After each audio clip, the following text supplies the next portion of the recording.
Once upon a quiet afternoon, when time seemed to slow and the air was as calm as a sigh, a little girl named Alice sat beneath a tree, lost in boredom and curiosity. She had no idea that, by following a hurried white rabbit, her world was about to turn upside down. In this charming tale, you'll be taken to a place where logic bends, dreams take shape, and anything, absolutely anything, can happen. You'll meet talking creatures, endless tea parties, bossy queens, and grinning cats that vanish into thin air. This is a story for anyone who's ever drifted into a daydream, for those who love imagining the impossible, and for anyone who still believes that, with a little bit of wonder, even a simple nap can lead to a land of magic. Before we begin, take a deep breath in, gently breathe out, and once more, breathe in calm, and exhale any tension. Let your shoulders relax. Feel your body gently supported by the space around you. Now imagine a peaceful field where the soft rustle of leaves floats on the breeze. Far in the distance, the sun gently warms the earth and time seems to pause. With your mind at ease and your heart open, allow yourself to drift into a story that stretches beyond reality. Travel alongside Alice through enchanted paths where the unexpected is always welcome, and every moment holds a new surprise. Wonderland is waiting, and all you need to do is listen. Alice was beginning to feel terribly bored sitting by her sister on the riverbank, with absolutely nothing to do. Once or twice, she'd peeked over her sister's shoulder at the book she was reading, but to her great disappointment, it had no pictures or interesting conversations. And what's the use of a book, Alice thought to herself, without pictures or conversations? So, she was mulling it over in her drowsy mind. The hot day made her feel particularly lethargic and a bit scatterbrained. Whether the pleasure of making a simple daisy chain would be worth the effort of getting up and picking the tiny flowers. It was at this moment of daydreaming that suddenly, a white rabbit with intensely pink eyes ran right past her. At first, there was nothing so very remarkable about that. Nor did Alice think it all that out of the ordinary to hear the rabbit muttering hurriedly to itself, "Oh dear, I shall be dreadfully late." It was only later, when she thought back on it, that it occurred to her she ought to have wondered at such a scene. But in the heat of the moment, it all seemed perfectly natural and commonplace. However, the situation changed dramatically when the rabbit actually took a watch out of its waistcoat pocket, glanced at it with a worried look, and then scurried off. Alice, startled, jumped to her feet, for an idea flashed through her mind. Never before in her life had she seen a rabbit with a waistcoat pocket, much less a watch to keep in it. Burning with an irresistible curiosity, she raced across the field after it, and by a happy coincidence, arrived just in time to see it pop down a large rabbit hole hidden under a hedge. In another moment, down went Alice after it, never once stopping to consider, not even for an instant, how in the world she was to get out again. The rabbit hole went straight on like a dark tunnel for some way, and then dipped suddenly down, so suddenly, in fact, that Alice hadn't a single second to think about stopping herself before she found herself tumbling down what seemed to be an incredibly deep well. Either the well was truly vast, or she was falling very, very slowly, for she had plenty of time as she went down to look about her and to wonder what was going to happen next. First, she tried to look down, straining to make out where she was going, but it was too dark to see anything. Then she turned her gaze to the walls of the well and noticed they were lined with cupboards and bookshelves. Here and there, hanging on rustic pegs, she saw old maps and curious pictures. As she passed one of the shelves, she reached out and grabbed a jar. The label read, "Orange marmalade." But to her immense and profound disappointment, the jar was completely empty. She hesitated to drop the jar, fearing it might hit and hurt someone down below. So, with some difficulty, she managed to tuck it into one of the empty cupboards as she continued her dizzying descent. Well, thought Alice to herself, after a monumental fall like this, tumbling downstairs will be absolutely nothing. How brave they'll all think me at home. Why, I wouldn't even mention it, even if I fell off the top of the roof, which, by the way, was very likely true. Down, down, down. The endless fall seemed to have no end. I wonder how many miles I've fallen by this time, she said aloud, more to herself than to any non-existent listener. I must be getting somewhere, near the center of the earth. Let me see. That would be about 4,000 miles down, I think. Yes, Alice had learned several things of this sort in her lessons at school, and though this wasn't exactly an ideal opportunity to show off her knowledge, since there was no one to listen to her, it was still good mental exercise to repeat them. Yes, that must be the right distance. But then, I wonder what latitude or longitude I've reached. Alice had not the slightest idea what latitude was, nor longitude either, but she thought they were grand, impressive words to say. Presently, she began her thoughts aloud again. I wonder if I shall fall right through the earth. How funny it'll seem to come out among the people that walk with their heads downward. The antipodes, I think they're called. She was rather pleased that there was no one listening this time, as antipodes didn't sound at all the right word. But I shall have to ask them the name of the country, you know. Please, ma'am, is this New Zealand or Australia? And she tried to curtsy as she spoke. Fancy, curtsying as you're falling through the air. Do you think you could manage it? And what an ignorant little girl she'll think me for asking. No, it'll never do to ask. Perhaps I shall see it written up somewhere. Down, down, down. There was nothing else to do, so Alice soon began talking. Again. Dinah will miss me very much tonight, I should think. Dinah was the cat. I hope they'll remember her saucer of milk at tea time. Dinah, my dear, how I wish you were down here with me. There are no mice in the air, I'm afraid, but you might catch a bat, and that's very like a mouse, you know. But do cats eat bats? And here Alice began to get rather sleepy, and went on saying to herself, in a dreamy sort of way, do cats eat bats? Do cats eat bats? And sometimes, do bats eat cats? For you see, as she couldn't answer either question, it didn't much matter which way she put it. She felt that she was dozing off, and had just begun to dream that she was walking hand in hand with Dinah, and saying to her very earnestly, Now, Dinah, tell me the truth. Did you ever eat a bat? When suddenly, thump, thump, she landed upon a heap of sticks and dry leaves, and the fall was over. Alice wasn't a bit hurt, and in an instant, she nimbly sprang to her feet. She looked up, but it was all pitch black above. In front of her stretched another long passage, and to her surprise, the white rabbit was still in sight, hurrying down it.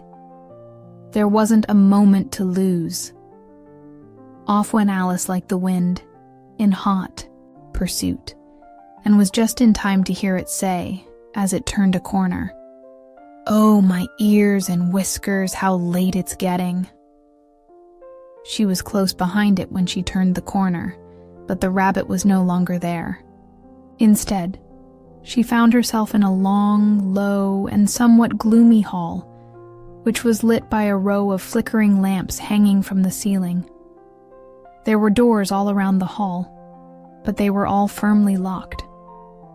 After Alice had gone all down one, side, and then up the other, trying every door without success, she walked sadly down the middle of the hall, wondering how she would ever get out. Suddenly, she came upon a little three-legged table, all made of solid, gleaming glass. There was nothing on it except a tiny golden key. Alice's first thought was that this key might belong to one of the doors in the hall. But, alas, either the locks were too large or the key was too small. In any case, it wouldn't open any of them. However, on her second time around the hall, she came upon a low curtain she hadn't noticed before. Behind it was a little door about 15 inches high. She tried the little golden key in the lock, and to her great delight, it fitted perfectly. Alice opened the door and found that it led into a small passage, not much larger than a rat hole. She knelt down and looked along the passage into the loveliest garden you ever saw. How she longed to get out of that dark, gloomy hall and wander among those beds of vibrant flowers and cool fountains, but she couldn't even get her head through the opening. And even if my head would go through, thought poor Alice, it would be of very little use without my shoulders.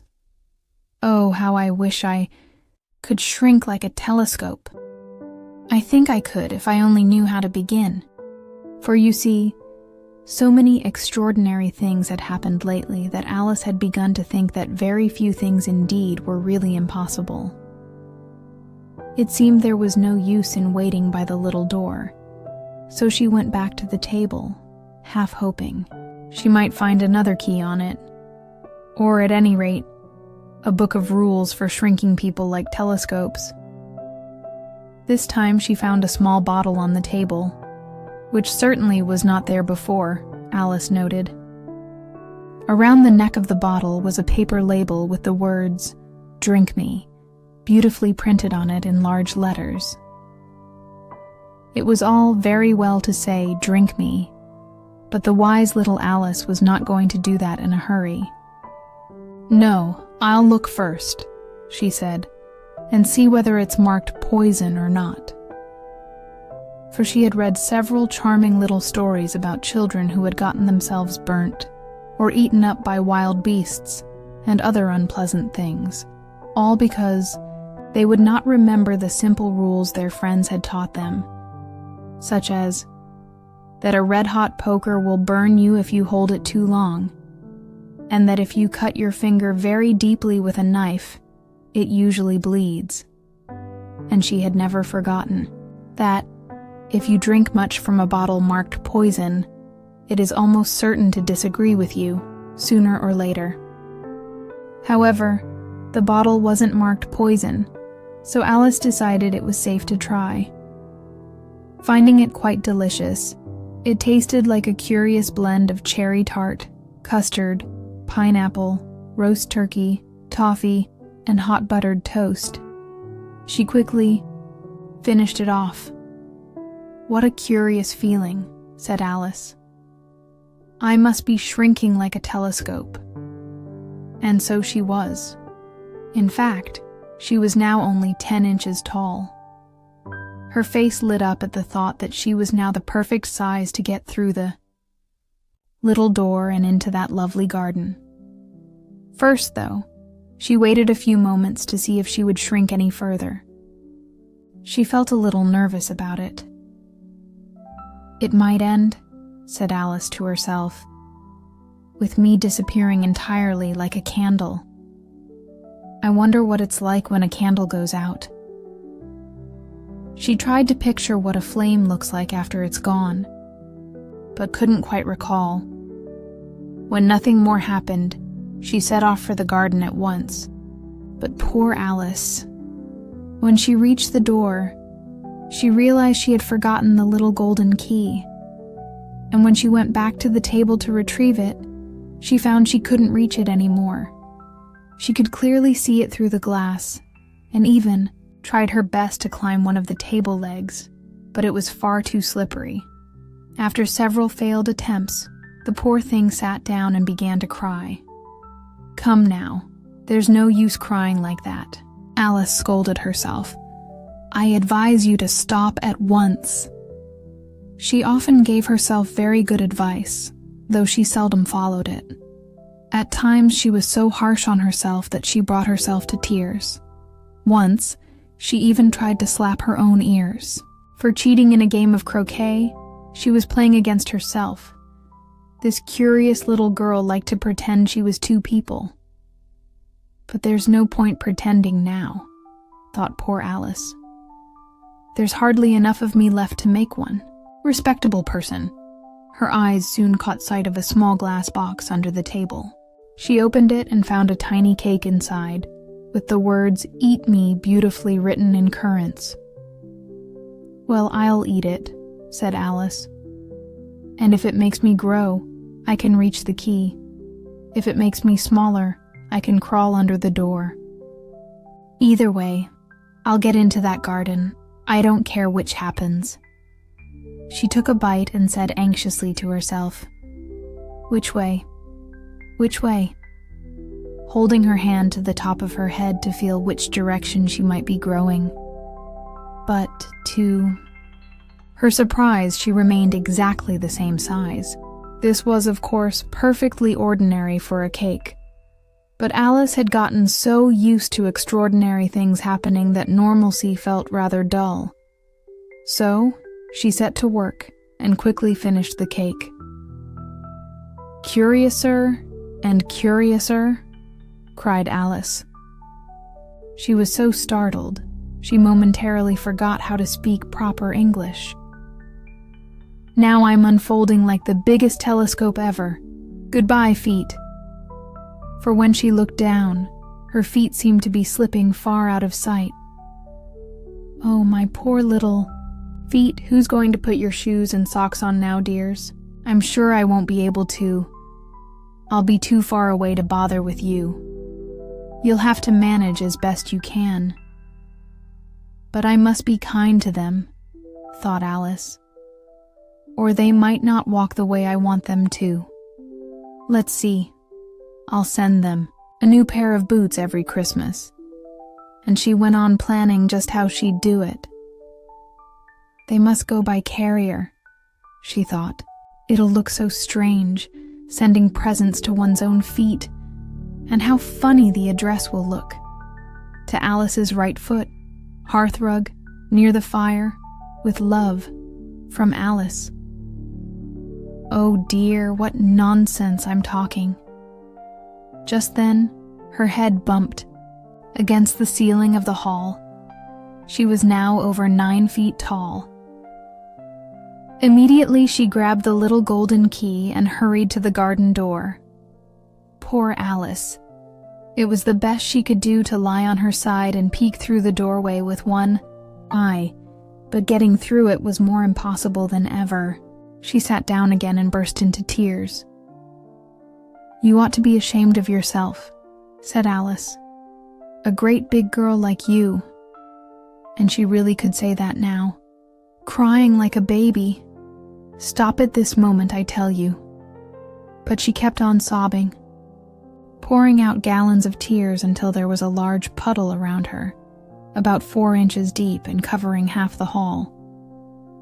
After a while, she heard the pattering of footsteps in the distance and quickly dried her eyes to see who was coming. It was the White Rabbit, returning, splendidly dressed, with a pair of white kid gloves in one hand and a large fan in the other. He was hurrying along muttering to himself, "Oh, the Duchess. The Duchess. She'll be so furious if I've kept her waiting." Alice felt so desperate that she was willing to ask anyone for help.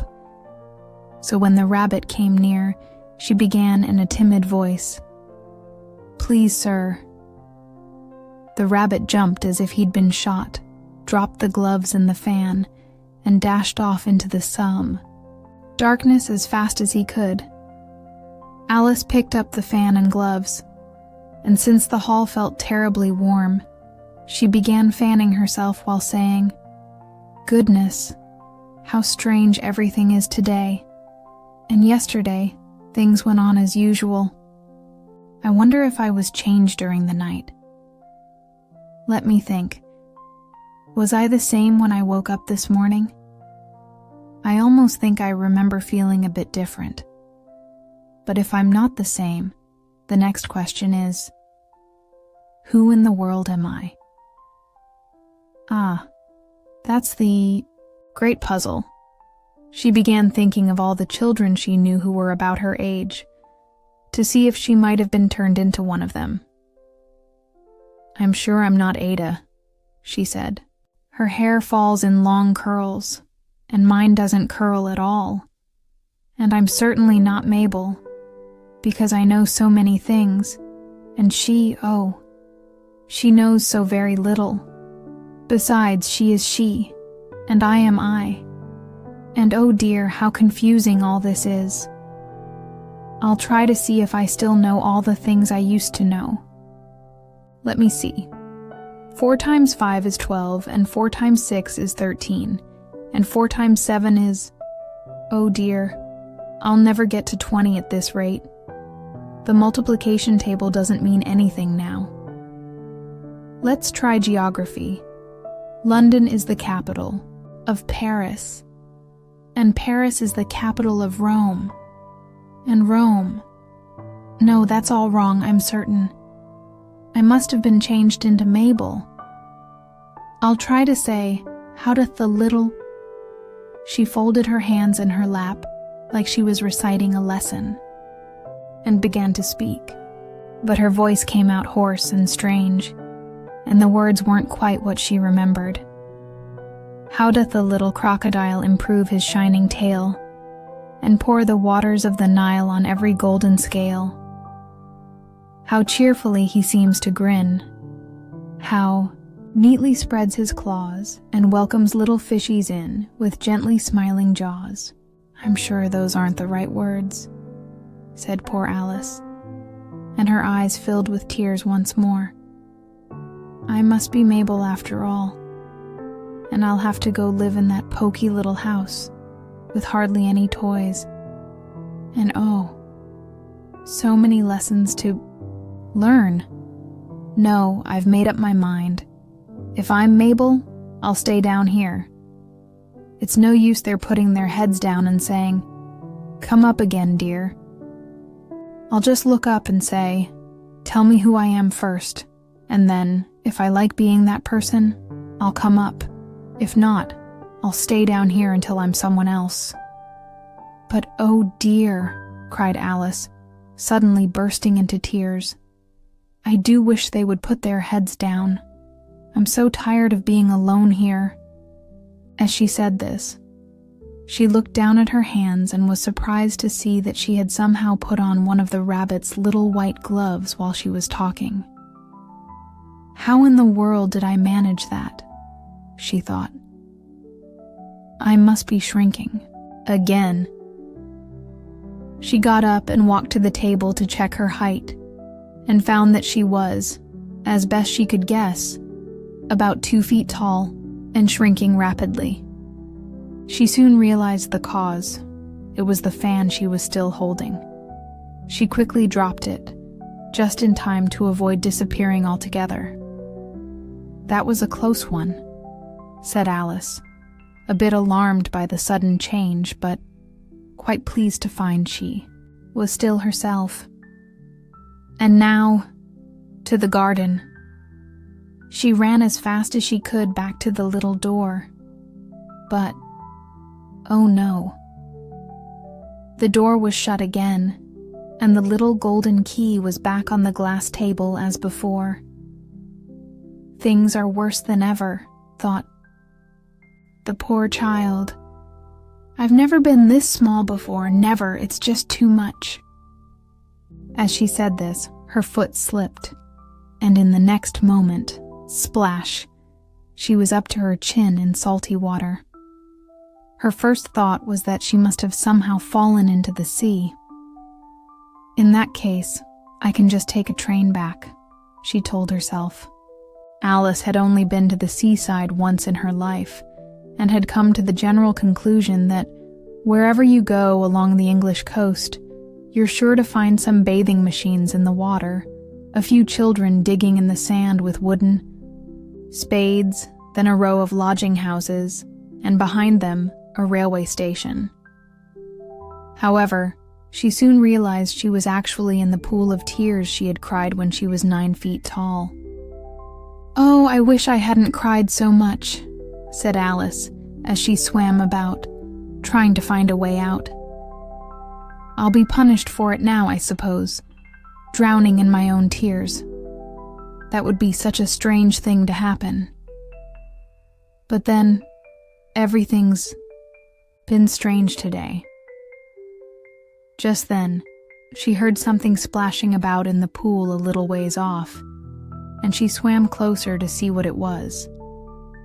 At first, she thought it must be a walrus or a hippopotamus, but then she remembered how small she had become and realized it was only a mouse that had fallen in like herself.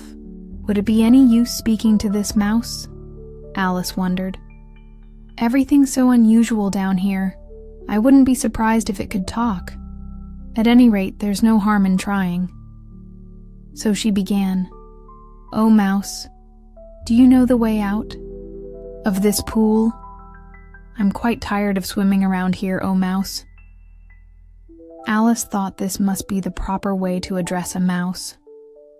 She had never done it before, but remembered seeing in her brother's Latin grammar, "A mouse, of a mouse, to a mouse, a mouse, oh mouse." The mouse looked at her rather inquisitively and seemed to wink one of its small eyes, but said nothing. Perhaps it doesn't understand English, thought Alice. Maybe it's a French mouse, come over with William the Conqueror. For with all her history knowledge, Alice had no clear idea of how long ago anything had happened. So she tried again, "Où est ma chatte?" which was the first phrase in her French textbook. The mouse gave a sudden leap out of the water and seemed to tremble all over with fright. "Oh, I'm so sorry," cried Alice hastily, afraid she had hurt the poor creature's feelings. "I forgot you don't like cats." "Don't like cats," the mouse shrieked, its voice high-pitched and trembling. "Would you like cats if you were me?" "Well, maybe not," said Alice in a soothing tone. "Please don't be angry about it. Still, I wish I could show you our cat, Dinah. I think you might like cats. If only you saw her. She's such a dear, quiet thing."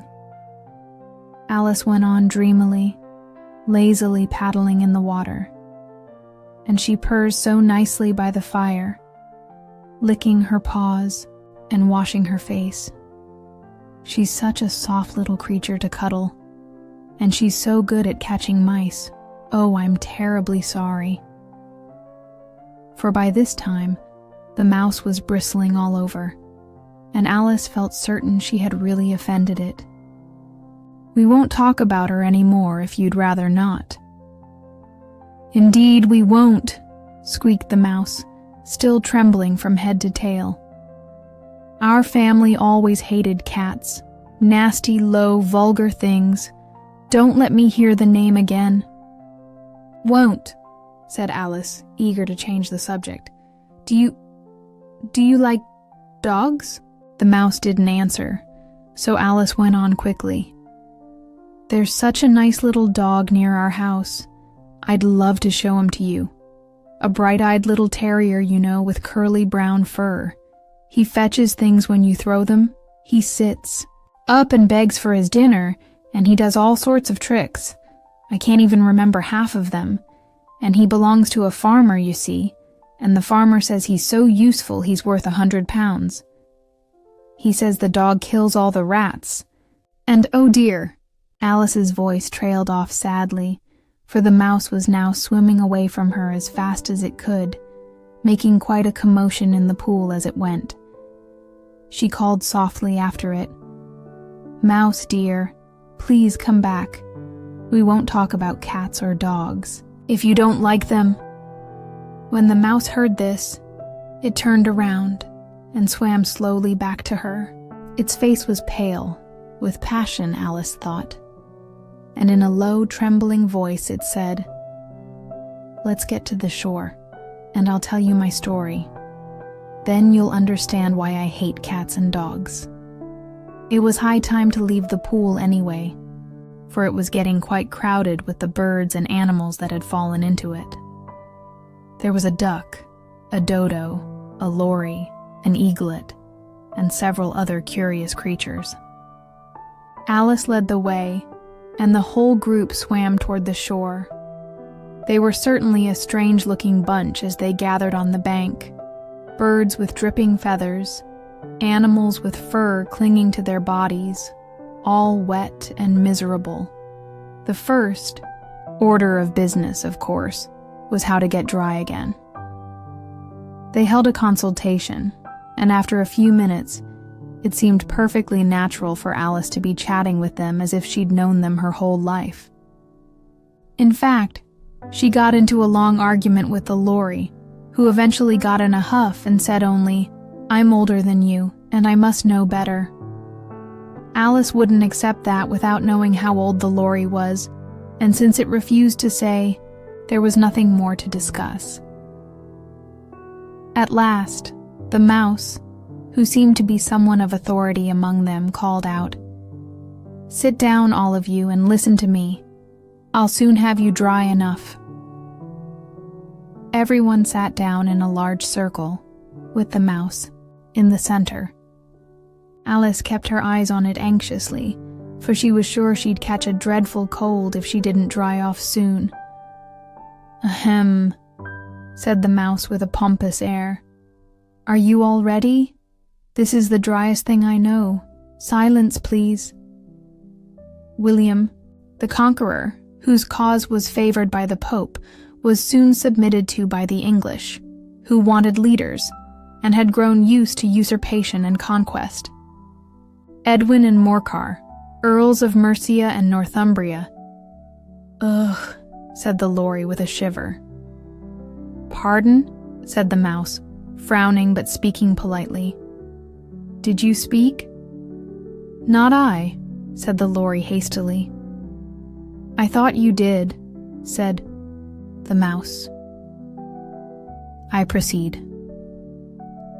Edwin and Morcar, the Earls of Mercia and Northumbria, declared for him, and even Stigand, the patriotic Archbishop of Canterbury, found it advisable."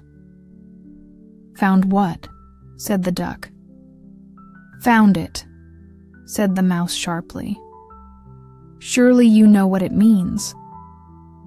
"I know what it means when I find a thing," said the duck. "Usually it's a frog or a worm. The question is, what did the Archbishop find?" The mouse ignored the question and hurried on. "Found it advisable to go with Edgar Atheling to meet William and offer him the crown. William's conduct at first was moderate, but the insolence of his Normans— How are you feeling now, my dear?" it asked, turning to Alice. "Still as wet as ever," said Alice with a sigh. "It doesn't seem to be helping at all." "In that case," said the dodo solemnly, rising to its feet, "I propose the meeting be adjourned for the immediate adoption of more energetic remedies." "Speak English," said the eaglet. "I don't know the meaning of half those long words, and I'm pretty sure you don't either." And the eaglet lowered its head to hide a smile, while some of the other birds laughed outright. "What I meant to say," said the dodo in an offended tone, "was that the best way to get us dry would be a caucus race." "What is a caucus race?" asked Alice. Not that she really wanted to know, but the dodo had paused as if it expected someone to ask, and no one else seemed inclined to speak. "Well," said the dodo, "the best way to explain it is to do it. And since you may want to try one yourself on a chilly winter day, I'll tell you how the dodo organized it. First, it marked out a sort of racetrack, roughly in a circle. The exact shape doesn't matter, it said. Then all the participants were placed at different points along the course. There was no ready, set, go. They just began running whenever they pleased, and stopped whenever they liked, so it was hard to tell when the race actually ended. Still, after they had been running for about half an hour and were thoroughly dry again, the dodo suddenly called out, "The race is over," and everyone crowded around it, panting and asking, "But who has won?" The dodo took a long time to consider this. It sat with one finger pressed against its forehead, just like you see in pictures of Shakespeare, while the rest of the group waited in silence. At last the dodo said, "Everybody has won, and all must have prizes." "But who is to give the prizes?" asked a chorus of voices. "Why, she is, of course," said the dodo, pointing to Alice. And immediately everyone gathered around her, shouting all at once, "Prizes! Prizes!" Alice had no idea what to do. In despair, she put her hand in her pocket and pulled out a box of candies. Luckily, the salt water hadn't gotten into it, and handed them out as prizes. There was exactly one for each. "But she must have a prize too, you know," said the mouse. "Certainly," the dodo replied with great solemnity. "What else do you have in your pocket?" he continued, turning to Alice. "Only a thimble," Alice said sadly. "Hand it over," said the dodo. Everyone crowded around her once again as the dodo took the thimble and with great ceremony presented it to her, saying, "We beg you to accept this elegant thimble." And when he finished this short speech, everyone clapped. Alice thought the whole thing was rather absurd, but they all looked so serious that she didn't dare laugh. And since she couldn't think of anything to say, she simply bowed and took the thimble, trying to look as solemn as possible. Next came the candy. This caused quite a commotion, as the larger birds complained they couldn't taste theirs, while the smaller ones choked and had to be patted on the back. Still, the chaos eventually settled, and they all sat down again in a circle and asked the mouse to tell them another story. "You promised to tell me your story, you know," Alice reminded him. "And why you dislike the letters G and C," she added in a whisper, half afraid he might take offense again. "Mine is a long and sad tale," the mouse replied, turning to Alice with a sigh. "It is a long tale, certainly," said Alice, glancing with curiosity at his tail. "But why do you call it sad?" She puzzled over this as the mouse began to speak, so her version of the story ended up something like this. Fury said to a mouse he met in the house, "Let's both go to law. I will prosecute you. Come, I'll take no denial. We must have a trial, for really there's nothing else I need do." Said the mouse to the cur, Such a trial, dear sir, with no jury or judge would be wasting our breath. I'll be judge, I'll be jury, said cunning old Fury. I'll try the whole case and condemn you to death. You're not paying attention, the mouse snapped at Alice. What are you thinking about? I'm very sorry, Alice said humbly. I think you were at the 5th bend of the tail. I was not, the mouse shouted, clearly angry. A knot? Said Alice, eager to be helpful and glancing around. Oh, let me help you untie it. I'll do nothing of the sort, the mouse retorted, rising and marching away. You insult me with such nonsense. I didn't mean to, Alice pleaded. You're just so easily upset, you know. The mouse only muttered in response. Please come back and finish your story, Alice called after him. The others chimed in, Yes, do come back. But the mouse just shook his head impatiently and walked off even faster. Such a shame he didn't stay, sighed the Lory once he was out of sight. And an old crab took the opportunity to lecture her daughter. Let that be a lesson to you, my dear. Never lose your temper. Stuff and nonsense, mother, said the young crab crossly. You'd try the patience of an oyster. I do wish our Dinah were here. I really do, Alice said aloud, not to anyone in particular. She'd bring him back in no time. And who is Dinah, if I may ask? Inquired the Lory. Alice responded eagerly, always happy to talk about her pet. Dinah's our cat, and she's simply brilliant at catching mice. You can't imagine.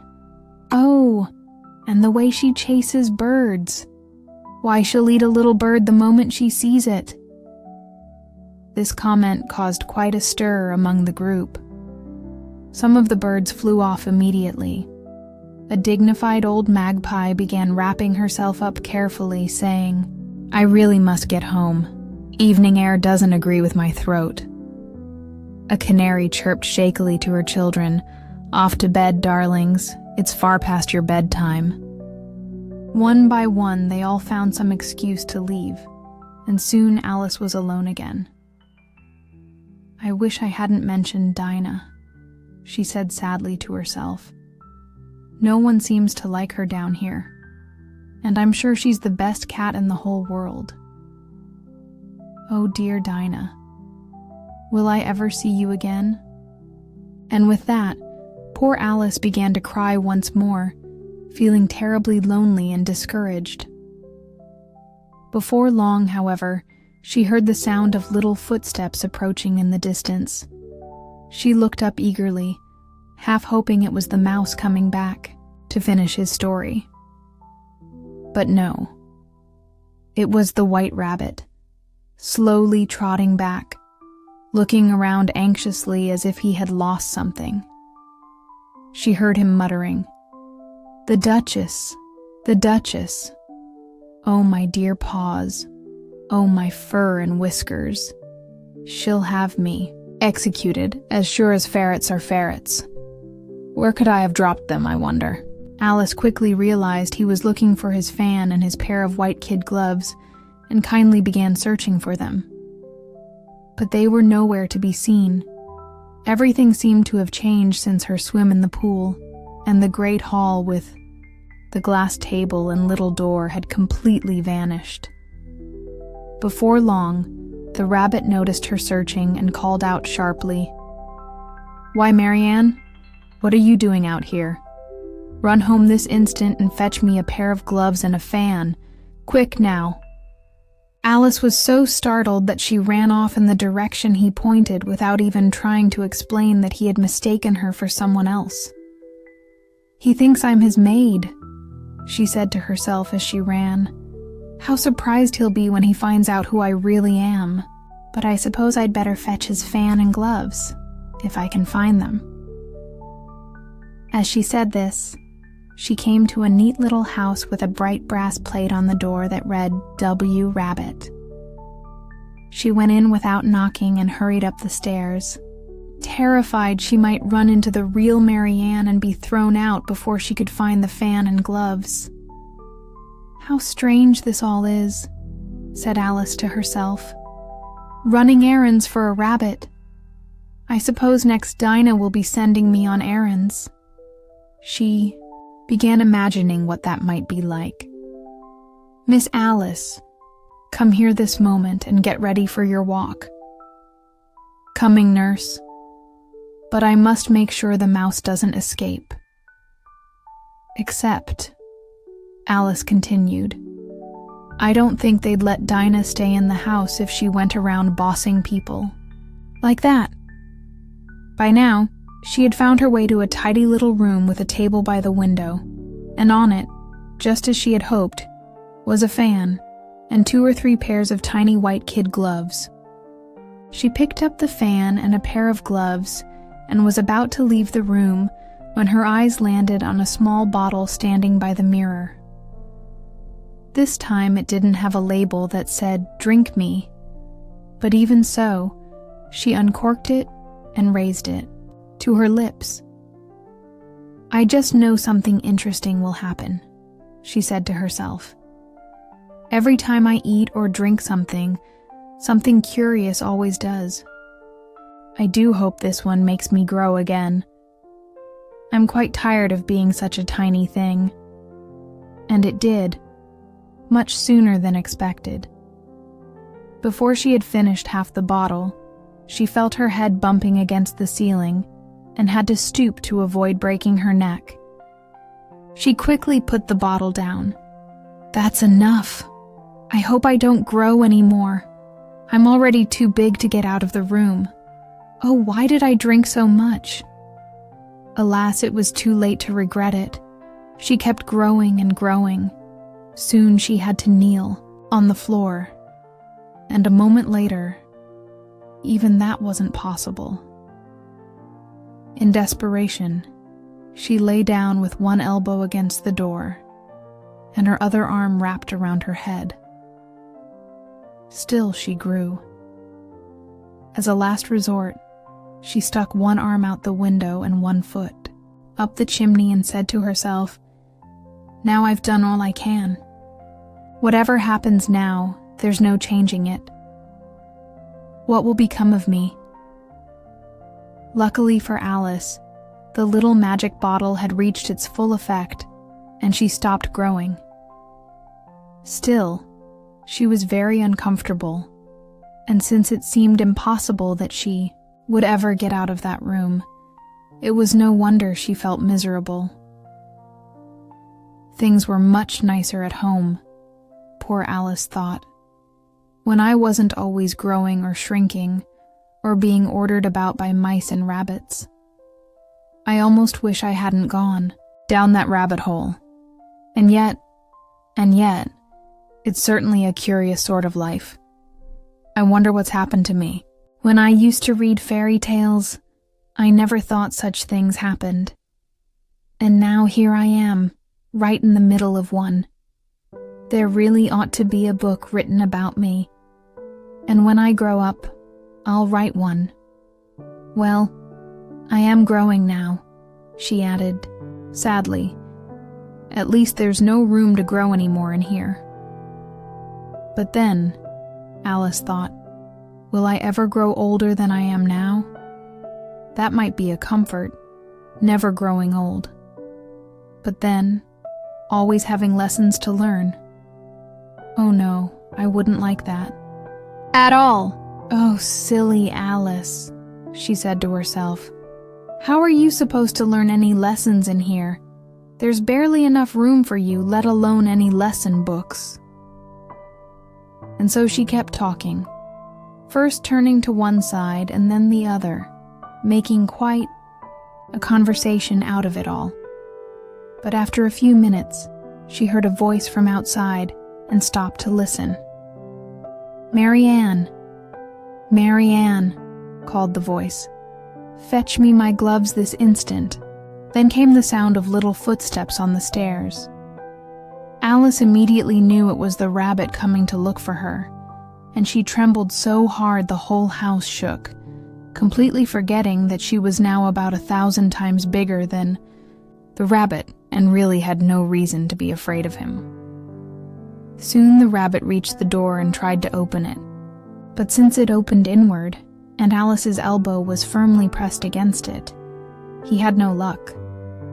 She heard him mutter, "Well then, I'll go around and come in through the window." "Oh no, you won't," thought Alice. And after waiting until she figured he must be just under the window, she suddenly reached out her hand and made a grab in the air. She didn't catch anything, but she heard a little scream and a crash, followed by the sound of shattering glass. She guessed he'd probably fallen into a cucumber frame or something of the sort. Then came an angry voice, the rabbit's again. "Pat! Pat! Where are you?" And a voice she'd never heard before answered, "Sure, I'm here, sir. Digging for apples I am." "Digging for apples indeed," snapped the rabbit. "Come here and help me out of this." Sound of more glass breaking. "Now tell me, Pat, what's that thing in the window?" "Sure, it's an arm, Your Honor." He pronounced it arm. "An arm, you goose. Whoever saw an arm that size? Why, it fills up the whole window." "Sure. It does, sir, but it's still an arm nonetheless." "Well, it doesn't belong there in any case. Go and get it out." There was a long silence after that, and Alice could only hear whispers now and then, like, "I don't like it at all, Your Honor. Not one bit." "Do as I tell you, you coward." Finally, she reached her hand out again and made another grab at the air. This time she heard 2 little shrieks and more glass breaking. What a collection of cucumber frames they must have, thought Alice. What will they do next? As for pulling me out through the window, oh, I wish they could. I'm sure I don't want to stay in here much longer. She waited a bit without hearing anything more, until at last there came the sound of little cartwheels and the chatter of many voices speaking at once. She could make out some of the words. "Where's the other ladder?" "I only brought one. Bill's got the other." "Bill! Fetch it here, lad." "Here, put them in this corner." "No, tie them together first. They don't reach halfway. Yet, oh, they'll do fine. Don't fuss." "Here, Bill. Take this rope. Will the roof hold? Watch that loose tile. Oh, it's coming down. Heads below." A loud crash. Now who did that? I think it was Bill. "Who's going down the chimney?" "Not me, that's for sure." "You go." "I won't. Bill's going down." "Here, Bill. The master says you've got to go down the chimney." So poor Bill's the one going down the chimney, is he? Alice said to herself. Well, they always make him do everything. I wouldn't be in Bill's place for anything in the world. This fireplace is narrow, though. I think I can give him a little kick. She stuck out her foot as far as it would go up the chimney and waited, listening.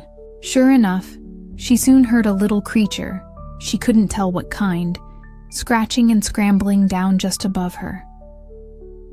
Here comes Bill, she said to herself, and gave a sharp kick. The first thing she heard was a chorus of voices shouting, "There goes Bill." Then the rabbit's voice alone. "Catch him, you by the hedge." Then silence. And after that came another burst of voices. "Hold his head up. Give him some brandy. Don't choke him. How was it, old fellow? What happened to you? Tell us everything." At last came a weak little squeaky voice. Alice guessed it must be Bill. Well, I hardly know. I'm all right now, but I'm too mixed up to tell you anything. All I know is something hit me like a jack-in-the-box, and up I went like a rocket.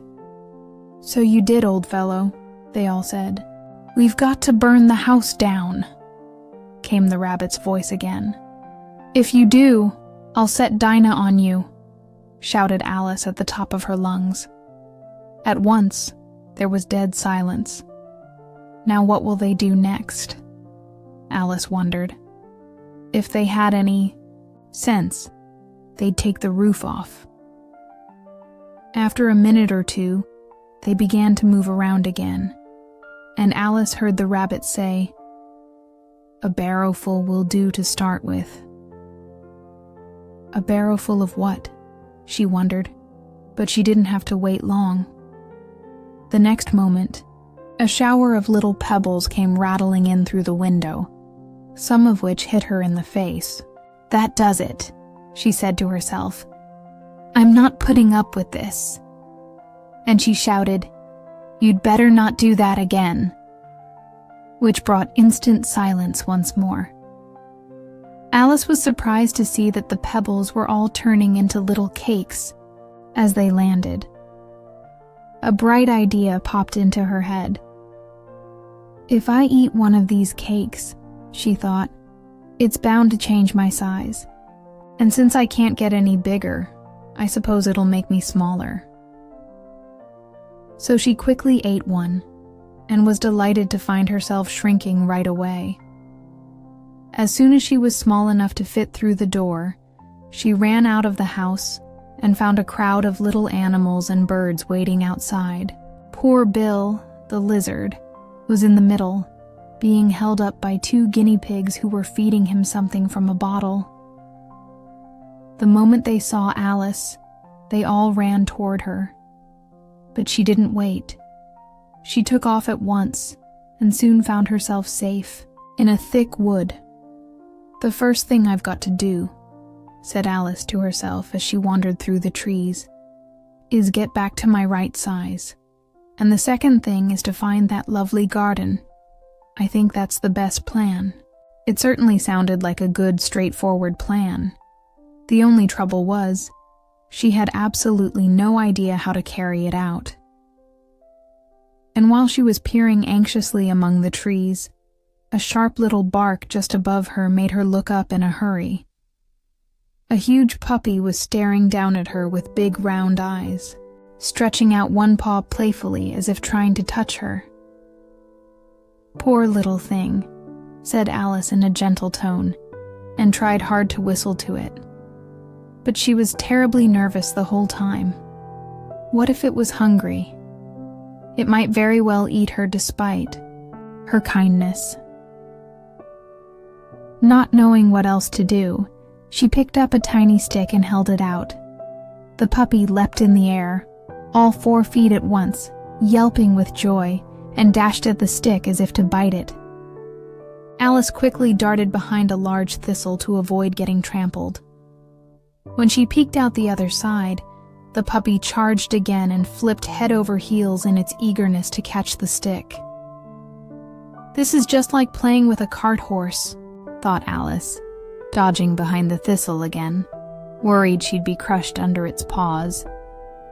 The puppy began a series of short rushes at the stick, each time going forward a bit, and then running back much farther, barking hoarsely all the while. At last, it sat down a good distance away, panting, with its tongue hanging out and its big eyes half closed. That seemed like a good chance to slip away, so Alice ran off as fast as she could until she was tired and breathless, and the puppy's bark had faded into the distance. And yet, what a sweet little puppy it was, said Alice, leaning against a buttercup to rest and fanning herself with one of its leaves. I would have loved to teach it tricks, if only I were the right size. Oh dear, I almost forgot. I do need to grow again. Now, how do I manage that? I suppose I have to eat or drink something, but the real question is what? It was quite the question indeed. Alice looked around at the flowers and blades of grass, but didn't see anything that looked promising. Then she noticed a large mushroom growing nearby, about as tall as she was.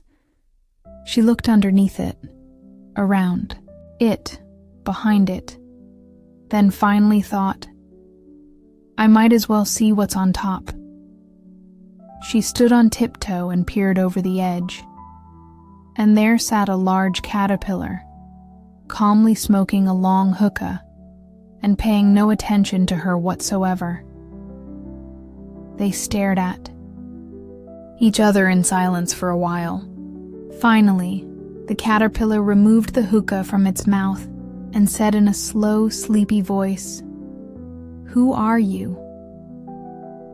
Not exactly the friendliest way to start a conversation. Alice replied a little timidly, I hardly know, sir. At least I knew who I was when I got up this morning, but I think I must have changed several times since then. And yet what an adorable little puppy it was," said Alice, as she leaned against a buttercup to rest, fanning herself with one of its leaves. "I would have loved to teach it some tricks, if only I were the right size for that. Oh, dear, I nearly forgot. I need to grow big again. Let me think. How is that supposed to be done? I suppose I need to eat or drink something. But the big question is, what?" The big question certainly was what. Alice looked around at the flowers and blades of grass, but didn't see anything that seemed the right thing to eat or drink in the circumstances. There was a large mushroom growing near her, about the same height as she was. And when she looked, underneath it, and on both sides, and behind it, it suddenly occurred to her that she might as well see what was on top of it. She stood on tiptoe and peered over the edge of the mushroom, and her eyes immediately met those of a large caterpillar, which was sitting on top with its arms folded, quietly smoking a long hookah and taking not the slightest notice of her or anything else. The caterpillar and Alice stared at each other for some time in silence. At last, the caterpillar took the hookah out of its mouth and addressed her in a languid, sleepy voice. "Who are you?" said the caterpillar. This was not a very encouraging way to start a conversation. Alice replied, rather shyly, I hardly know, sir. Just at the moment. At least I know who I was when I got up this morning, but I think I must have changed several times since then." "What do you mean by that?" the caterpillar asked sternly. "Explain yourself." "I'm afraid I can't explain myself, sir," said Alice, "because I'm not myself, you see." "I don't see," said the caterpillar. "I'm afraid I can't put it more clearly," Alice replied politely, "for I don't understand it myself to begin with, and being so many different sizes in a single day is very confusing." "It isn't," said the caterpillar. "Well, perhaps you haven't found it so yet," said Alice. "But when you have to turn into a chrysalis, you will someday, No, and then after that into a butterfly, I think you'll feel a little strange, won't you?" "Not a bit," said the caterpillar. "Well, maybe your feelings are different," said Alice. "All I know is, it would feel very strange to me." "You," said the caterpillar contemptuously. "Who are you?" which brought them right back to the beginning of the conversation. Alice felt a bit irritated at the caterpillar's curt remarks, and she straightened up and said very gravely, "I think you ought to tell me who you are first." "Why?" said the caterpillar. That was another puzzling question, and since Alice couldn't think of any good reason, and the caterpillar seemed to be in a very unpleasant mood, she turned to leave. "Come back," the caterpillar called after her. "I've something important to say." That certainly sounded promising, so Alice turned back. "Keep your temper," said the caterpillar. "Is that all?" asked Alice, swallowing her anger as best she could. "No," said the caterpillar. Alice thought she might as well wait, since she had nothing else to do, and perhaps, after all, he might tell her something worth hearing. For a few minutes he puffed away at his hookah without speaking, but finally he uncrossed his arms, removed the hookah from his mouth, and said, "So you think you've changed, do you?" "I'm afraid so, sir," said Alice. "I can't remember things the way I used to, and I don't keep the same size for 10 minutes together." "Can't remember what things?" said the caterpillar. "Well, I've tried to say, 'How doth the little busy bee?' but it all came out different," Alice replied in a very melancholy voice. "Repeat, 'You are old, Father William,'" said the caterpillar. Alice folded her hands and began. "You are old, Father William," the young man said, "and your hair has become very white, and yet you incessantly stand on your head. Do you think at your age that is right?" "In my youth," Father William replied to his son, "I feared it might injure the brain, but now that I'm perfectly sure I have none, why, I do it again and again." "You are old," said the youth, "as I mentioned before, and have grown most uncommonly fat. Yet you turned a back somersault at the door. Pray, what is the reason for that?" "In my youth," said the sage as he shook his gray locks, "I kept all my limbs very supple by the use of this ointment. 1 shilling the box. Allow me to sell you a couple." "You are old," said the youth, "and your jaws are too weak for anything tougher than suet. Yet you finished the goose with the bones and the beak. Pray, how did you manage to do it?" "In my youth," said his father, "I took to the law and argued each case with my wife, and the muscular strength that it gave to my jaw has lasted the rest of my life." "You are old," said the youth. "One would hardly suppose that your eye was as steady as ever. Yet you balanced an eel on the end of your nose. What made you so awfully clever?" "I have answered 3 questions, and that is enough," said his father. "Don't give yourself airs. Do you think I can listen all day to such stuff? Be off, or I'll kick you downstairs." "That's not said right," said the caterpillar. "Not quite right, I'm afraid," said Alice timidly. "Some of the words are different." "It's wrong from beginning to end," declared the caterpillar decidedly, and there was silence for some minutes. The caterpillar was the first to speak. "What size do you want to be?" it asked. "Oh, I'm not particular as to size," Alice hastily replied. "Only one doesn't like changing so often, you know." "I don't know," said the caterpillar. Alice said nothing. She had never been so contradicted in all her life before, and she felt she was losing her patience. "Are you content now?" asked the caterpillar. "Well, I should like to be a little larger, sir, if you wouldn't mind," said Alice. 3 inches is such a wretched height to be." "It is a very good height indeed," said the caterpillar angrily, rearing itself up as it spoke. "It was exactly 3 inches high. But I'm not used to it," pleaded poor Alice in a piteous tone. And she thought to herself, I wish creatures wouldn't get so easily offended. You'll get used to it in time, said the caterpillar, and it put the hookah back in its mouth and began smoking. Again. This time, Alice waited patiently until it chose to speak again.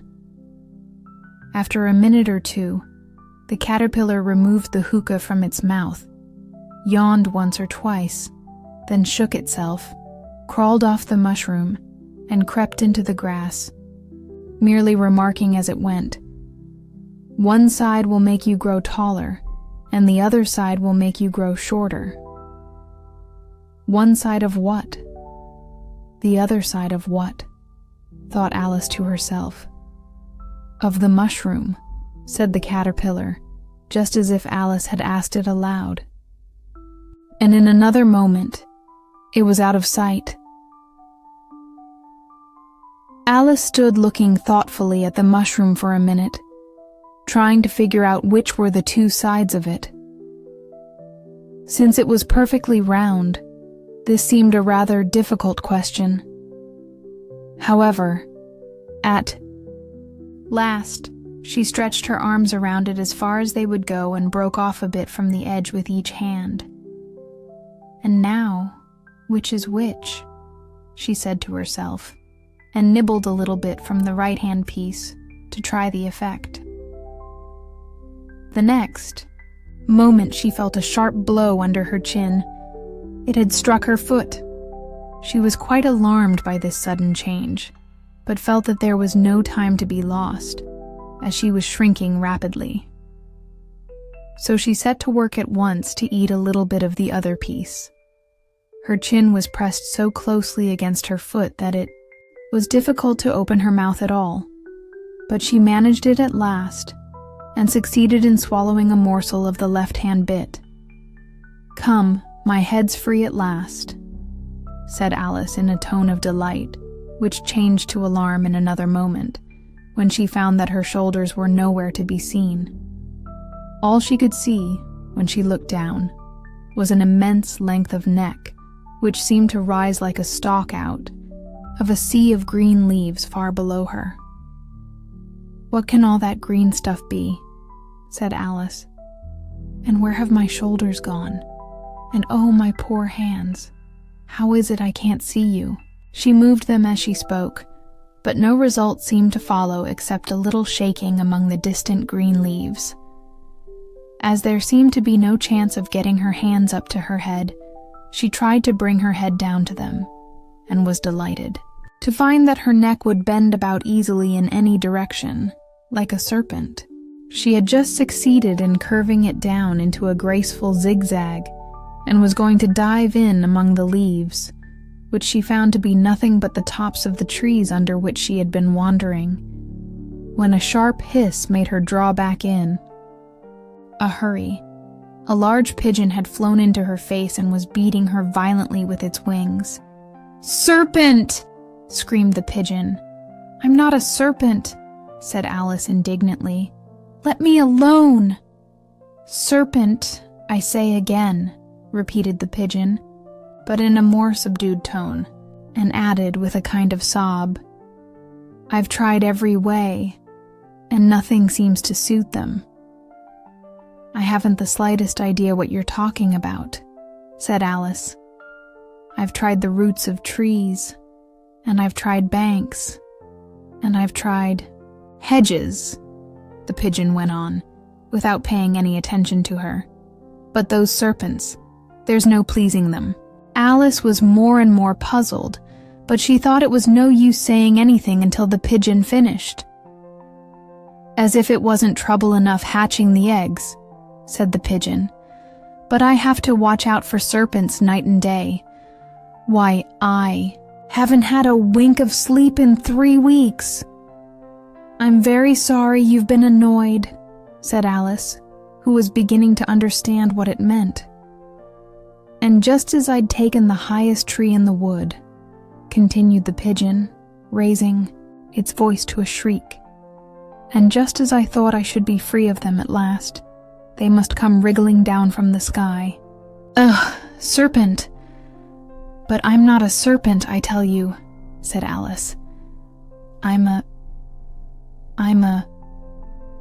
Well, what are you?" said the pigeon. "I can see you're trying to invent something." I'm a little girl," said Alice rather doubtfully, remembering how many changes she had gone through that day. "A likely story indeed," said the pigeon in a tone of deep disdain. "I've seen a lot of little girls in my time, but never one with a neck like that. No, no, you're a serpent, and there's no use denying it. I suppose you're going to tell me next that you've never tasted an egg." "I have tasted eggs, certainly," said Alice, who was a very truthful child. "But little girls eat eggs quite as much as serpents do, you know." "I don't believe it," said the pigeon.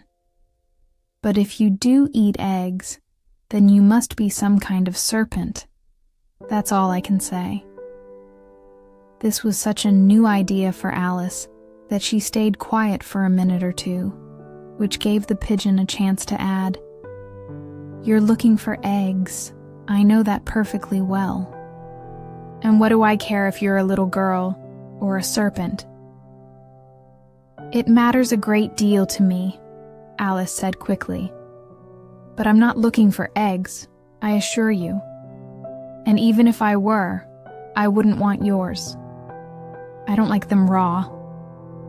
"Well, be off with you then," said the pigeon grumpily as it settled back into its nest.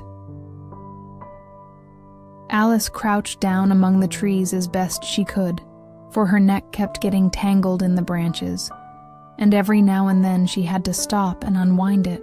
After a while, she remembered that she was still holding the pieces of mushroom in her hands.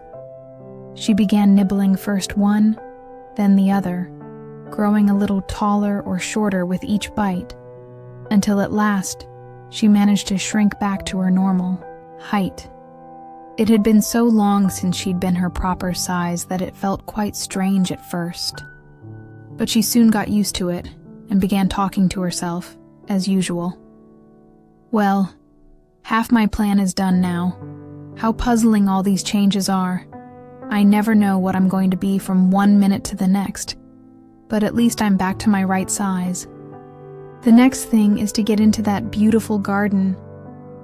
I wonder how I'm going to do that." As she said this, she suddenly came upon an open space, with a little house about 4 feet tall. "Whoever lives there," thought Alice, "it wouldn't do at all for me to show up at this size. Why, I'd scare them out of their wits." So she nibbled again on the piece in her right hand and didn't venture closer to the house until she had shrunk down to about 9 inches tall. For a minute or two, she stood looking at the house, wondering what to do next, when suddenly a footman in livery came running out of the woods. She thought of him as a footman because he was wearing livery. Otherwise, judging by his face alone, she would have called him a fish. He rapped loudly at the door with his knuckles. It was opened by another footman in livery, with a round face and large eyes like a frog's, and both footmen, Alice noticed, wore powdered wigs that curled all over their heads. She felt very curious to know what was going on, and crept a little closer to the edge of the forest to listen. The fish footman started by pulling out from under his arm a large letter, nearly as big as he was, and handed it to the other, saying, in a solemn tone, "For the Duchess, an invitation from the Queen to play croquet." The frog footman repeated it in the same solemn tone, just changing the order of the words slightly. "From the Queen. An invitation for the Duchess to play croquet." Then they both bowed deeply, and their curls tangled together. Alice laughed, so hard at this that she had to run back into the woods for fear they would hear her. And when she peeked out again, the fish footman had gone, and the other was sitting on the ground near the door, staring up stupidly at the sky. Alice approached the door timidly and knocked. "There's no point in knocking," said the footman. "For 2 reasons. First, because I'm on the same side of the door as you are. Second, because they're making such a noise inside that no one could possibly hear you." And indeed, there was an extraordinary amount of noise coming from inside, a constant howling and sneezing, and from time to time a great crash, as if a dish or kettle had been smashed to pieces. "Please, then," said Alice, "how am I supposed to get in?" "There might be some sense in knocking," the footman continued, ignoring her, "if we had the door between us. For example, if you were inside, you might knock, and I could let you out. You know." He was looking up at the sky the whole time he spoke, and Alice found this decidedly rude. "But maybe he can't help it," she said to herself. "His eyes are so close to the top of his head. Still, he could at least answer a question." "How am I to get in?" she repeated aloud. "I shall sit here," remarked the footman, "till tomorrow, at 1. That moment, the door of the house flew open, and a large plate came skimming straight at the footman's head. It barely grazed his nose and shattered into pieces against a tree behind him. "Or the next day, maybe," the footman continued in the same tone, as if nothing had happened. "How am I to get in?" Alice asked again, this time more loudly. "Are you to get in?" said the footman. "That's the first question, you know." And it certainly was, only Alice didn't like being told so. "It's really dreadful," she muttered to herself, "the way all the creatures here argue. It's enough to drive anyone mad." The footman seemed to think this a good opportunity to repeat his remark with variations. "I shall sit here," he said, "on and off, for days and days." "But what am I to do?" said Alice. "Anything you like," said the footman, and began whistling. "Oh, there's no use talking to him," said Alice desperately. "He's perfectly idiotic." And she opened the door and went in. The door led straight into a large kitchen, which was full of smoke from one end to the other. The Duchess was sitting on a 3-legged stool in the middle, nursing a baby. The cook was leaning over the fire, stirring a large cauldron that seemed to be full of soup. "Surely there's too much pepper in that soup," Alice said to herself as well as she could for all the sneezing. There certainly was too much pepper in the air. Even the Duchess sneezed occasionally. And as for the baby, it was sneezing and howling alternately without a moment's pause. The only ones in the kitchen who weren't sneezing were the cook and a large cat, which was sitting on the hearth and grinning from ear to ear. "Please, would you tell me," said Alice timidly, for she wasn't quite sure if it would be polite to speak first, "why your cat is grinning like that?" "It's a Cheshire cat," said the Duchess, "and that's why. Pig." She said the last word with such sudden violence that Alice jumped, but she saw the remark was addressed to the baby and not to her, so she took courage and went on. "I didn't know that Cheshire cats always grinned. In fact, I didn't know that cats could grin at all." "They all can," said the Duchess, "and most of them do." "I don't know any that do," said Alice very politely, feeling quite pleased to have started a conversation. "You don't know much," said the Duchess, "and that's a fact." Alice didn't much like the tone of this remark and thought it would be a good idea to change the subject. While she was trying to think of something to say, the cook took the cauldron of soup off the fire and at once began throwing everything within her reach at the Duchess and the baby. The fire irons came first, then followed a shower of saucepans, plates, and dishes. The Duchess took no notice of them, even when they hit her, and the baby was howling so much already that it was impossible to tell whether the blows hurt him or not. "Oh, please be careful what you're doing," cried Alice, jumping up and down, in a frenzy of terror. "Oh, there goes his precious little nose," as an unusually large saucepan flew close by it and nearly took it off. "If everybody minded their own business," the Duchess growled hoarsely, "the world would go round a deal faster than it does." "Which wouldn't be an advantage," said Alice, who was very glad to have an opportunity to show off a bit of her knowledge. "Just think of what work it would make with the day and night. You see, the Earth takes 24 hours to turn around, on its axis." "Talking of axes," said the Duchess, "chop off her head." Alice looked rather anxiously at the cook to see if she meant to take the hint, but the cook was busily stirring the soup and didn't seem to be listening, so she went on. 24 hours, I think. Or is it 12? "Oh, don't bother me," said the Duchess. "I never could abide figures." And with that, she began nursing her child again, singing a sort of lullaby as she did so, giving it a violent shake at the end of every line. "Speak roughly to your little boy, and beat him when he sneezes. He only does it to annoy, because he knows it teases." Chorus, in which the cook and the baby joined. Wow. Wow. Wow.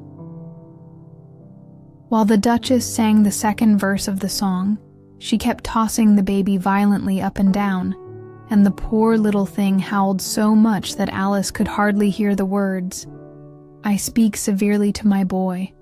I beat him when he sneezes, for he can thoroughly enjoy the pepper when he pleases."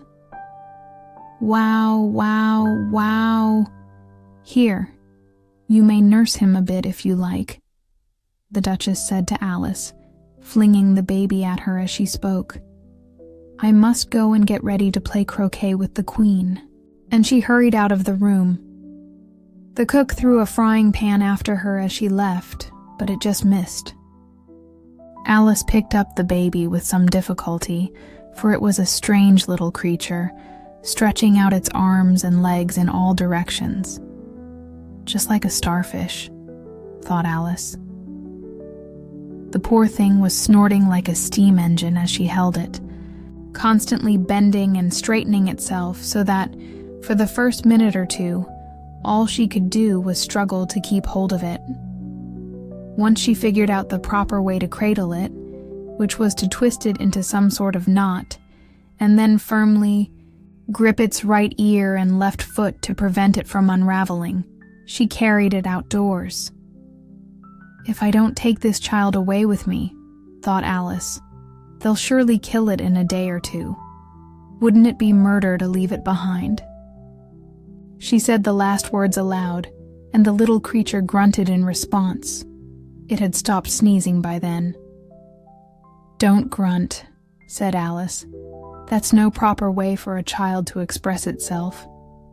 The baby grunted again, and Alice anxiously peered into its face to see what was the matter. There was no doubt about it. It had a very turned-up nose, more like a snout than a real nose. Moreover, its eyes were unusually small for a baby. Altogether, Alice didn't like the look of it one bit. But maybe it's just sobbing, she thought, and looked into its eyes again to check for tears. No, there were no tears. "If you're going to turn into a pig, my dear," said Alice seriously, "I'll have nothing more to do with you. So pay attention now." The poor little thing sobbed again, or grunted. It was impossible to tell which. And they walked on in silence for a while. Alice was just beginning to wonder, now, what on earth am I going to do with this creature when I get home? When it grunted again, so violently that she looked down at its face in alarm. This time there was no mistake about it. It was neither more nor less than a pig, and she realized it would be utterly absurd to carry it any further. So she set the little creature down, feeling quite relieved to see it trot quietly off into the woods. If it had grown up, she said to herself, it would have made a dreadfully ugly child, but it makes rather a handsome pig, I think. And she began thinking of other children she knew who might do well as pigs, and was just saying to herself, if only one knew how to turn them, when she was startled by the sight of the Cheshire Cat sitting in a tree just a few yards away. The cat only grinned when it saw Alice. It looks good-natured, she thought. Still, it has very long claws and a lot of teeth, so I suppose it ought to be treated with respect. Cheshire Puss, she began, a little timidly, for she wasn't quite sure whether it would like the name. But the cat only grinned a little wider. Okay, it likes it so far, thought Alice, and continued, would you tell me, please, which way I ought to go from here? That depends a good deal on where you want to get to, said the cat. I don't much care where, said Alice. Then it doesn't matter which way you go, said the cat. So long as I get somewhere, Alice added as an explanation. Oh, you're sure to do that, said the cat, if you only walk long enough. Alice felt that this couldn't be denied, so she tried another question. What kind of people live around here? In that direction, the cat said, waving its right paw, lives a hatter, and in that direction, waving the other paw, lives a March hare. Visit either you like, they're both mad. But I don't want to go among mad people, Alice remarked. Oh, you can't help that, said the cat. We're all mad here. I'm mad. You're mad. How do you know I'm mad? Said Alice. You must be, said the cat, or you wouldn't have come here. Alice didn't think that proved anything, but she went on. And how do you know that you're mad? To begin with, said the cat, a dog's not mad. You agree with that, I suppose. I suppose so, said Alice. Well then, the cat continued, you see, a dog growls when it's angry and wags its tail when it's pleased. Now I growl when I'm pleased and wag my tail when I'm angry. Therefore I'm mad. I call it purring, not growling, said Alice. Call it what you like, said the cat. Do you play croquet with the Queen today? I'd like to very much, said Alice, but I haven't been invited yet. You'll see me there, said the cat, and vanished. Alice wasn't much surprised at this. She was getting quite used to strange things happening. While she was looking at the place where it had been, it suddenly appeared again. By the way, what happened to the baby? Said the cat. I'd nearly forgotten to ask. It turned into a pig, Alice said quietly, just as if the cat had come back in the most ordinary way. I thought it would, said the cat, and vanished again. Alice waited a little, half expecting to see it again, but it didn't appear. So after a minute or two, she set off in the direction where, it was said, the March hare lived. I've seen hatters before, she said to herself. The March hare will be much more interesting. And perhaps since it's May, he won't be quite as mad as he was in March." As she said this, she looked up, and there was the cat again, sitting in a tree. "Did you say pig or fig?" asked the cat. "I said pig," replied Alice. "And I wish you wouldn't keep appearing and vanishing so suddenly. You make one quite dizzy." "All right," said the cat. And this time it vanished very slowly, starting with the tip of its tail and ending with the grin, which remained some time after the rest of it had gone. "Well, I've often seen a cat without a grin," thought Alice, "but a grin without a cat. It's the most curious thing I've ever seen in my life." She hadn't gone much farther before she came upon the house of the March Hare. She thought it must be the right house because the chimneys were shaped like ears and the roof was thatched with fur. It was such a large house that she didn't want to go any closer until she had nibbled a bit more of the mushroom in her left hand and had grown to about 2 feet high. Even so, she approached it rather timidly, saying to herself, "Suppose it's mad after all. I almost wish I'd gone to see the Hatter instead." There was a table set out under a tree in front of the house, and the March Hare and the Hatter were having tea at it. A dormouse was sitting between them, fast asleep, and the other two were using it as a cushion, resting their elbows on it and talking over its head. Very uncomfortable for the dormouse, thought Alice. Only, as it's asleep, I suppose it doesn't mind. The table was a large one, but the three were all crowded together at one corner of it. "No room! No room!" they cried out when they saw Alice coming. "There's plenty of room," said Alice indignantly, and she sat down in a large armchair at one end of the table. "Have some wine," the March Hare said, in an encouraging tone. Alice looked all around the table, but there was nothing on it but tea. "I don't see any wine," she remarked. "There isn't any," said the March Hare.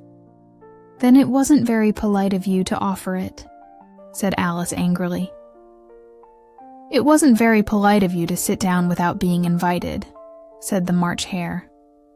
"I didn't know it was your table," said Alice. "It's laid for a great many more than 3.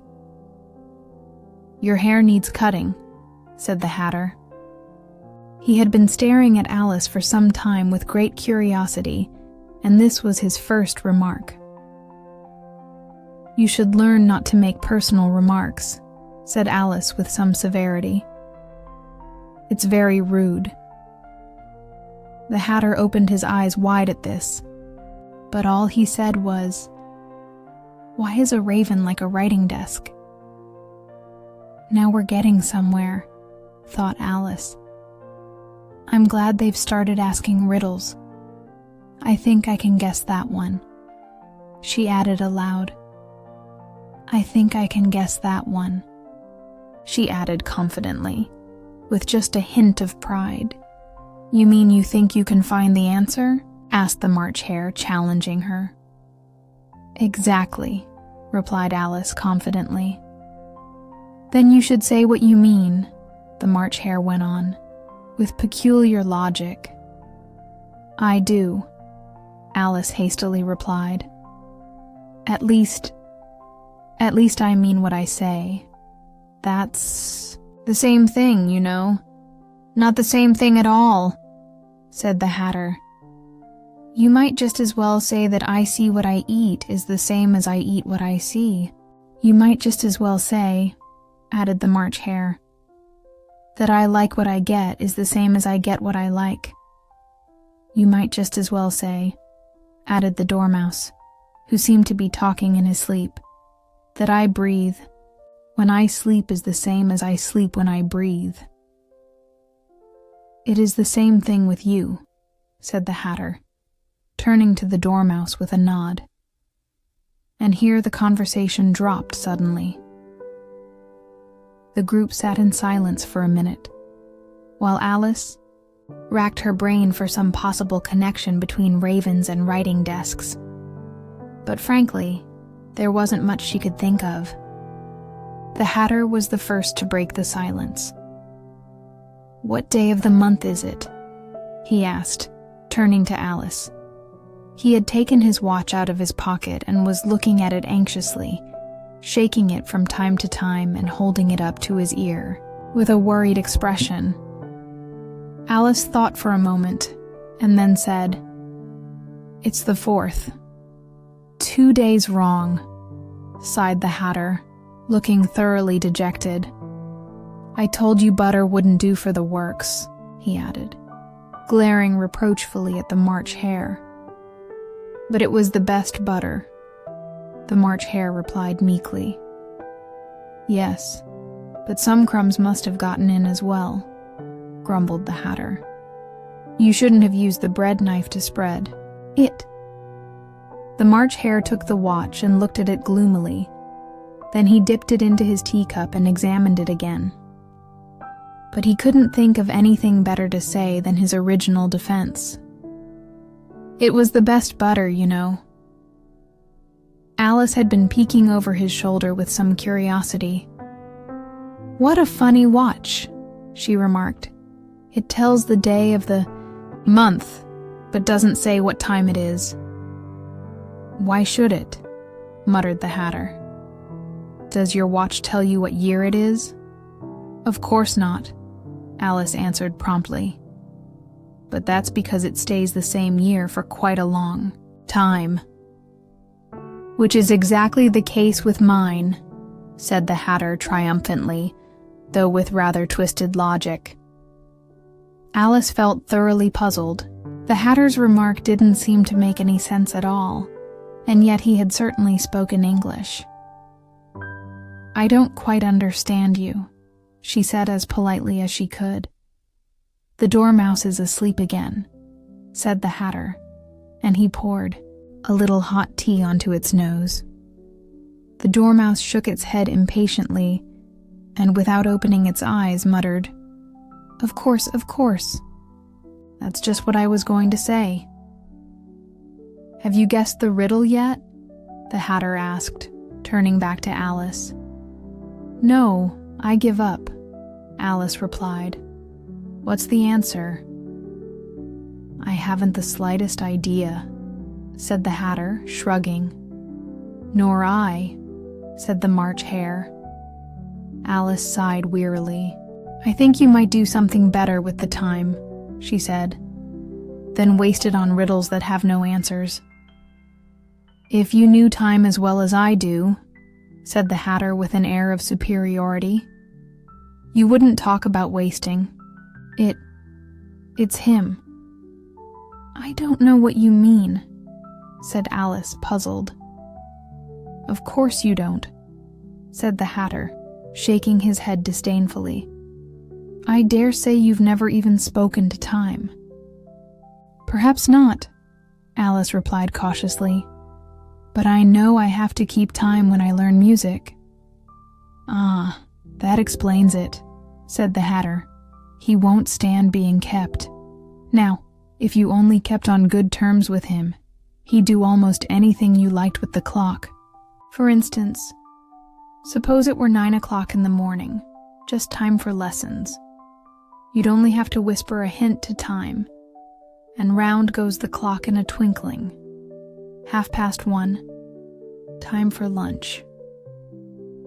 "I wish it was," the March Hare whispered to itself dreamily. "That would be grand, certainly," said Alice thoughtfully. "But then I wouldn't be hungry for lunch, you know." "Not at first, perhaps," said the Hatter. "But you could keep it at 1:30 as long as you liked." "Is that the way you manage?" Alice asked. The Hatter shook his head mournfully. "Not I.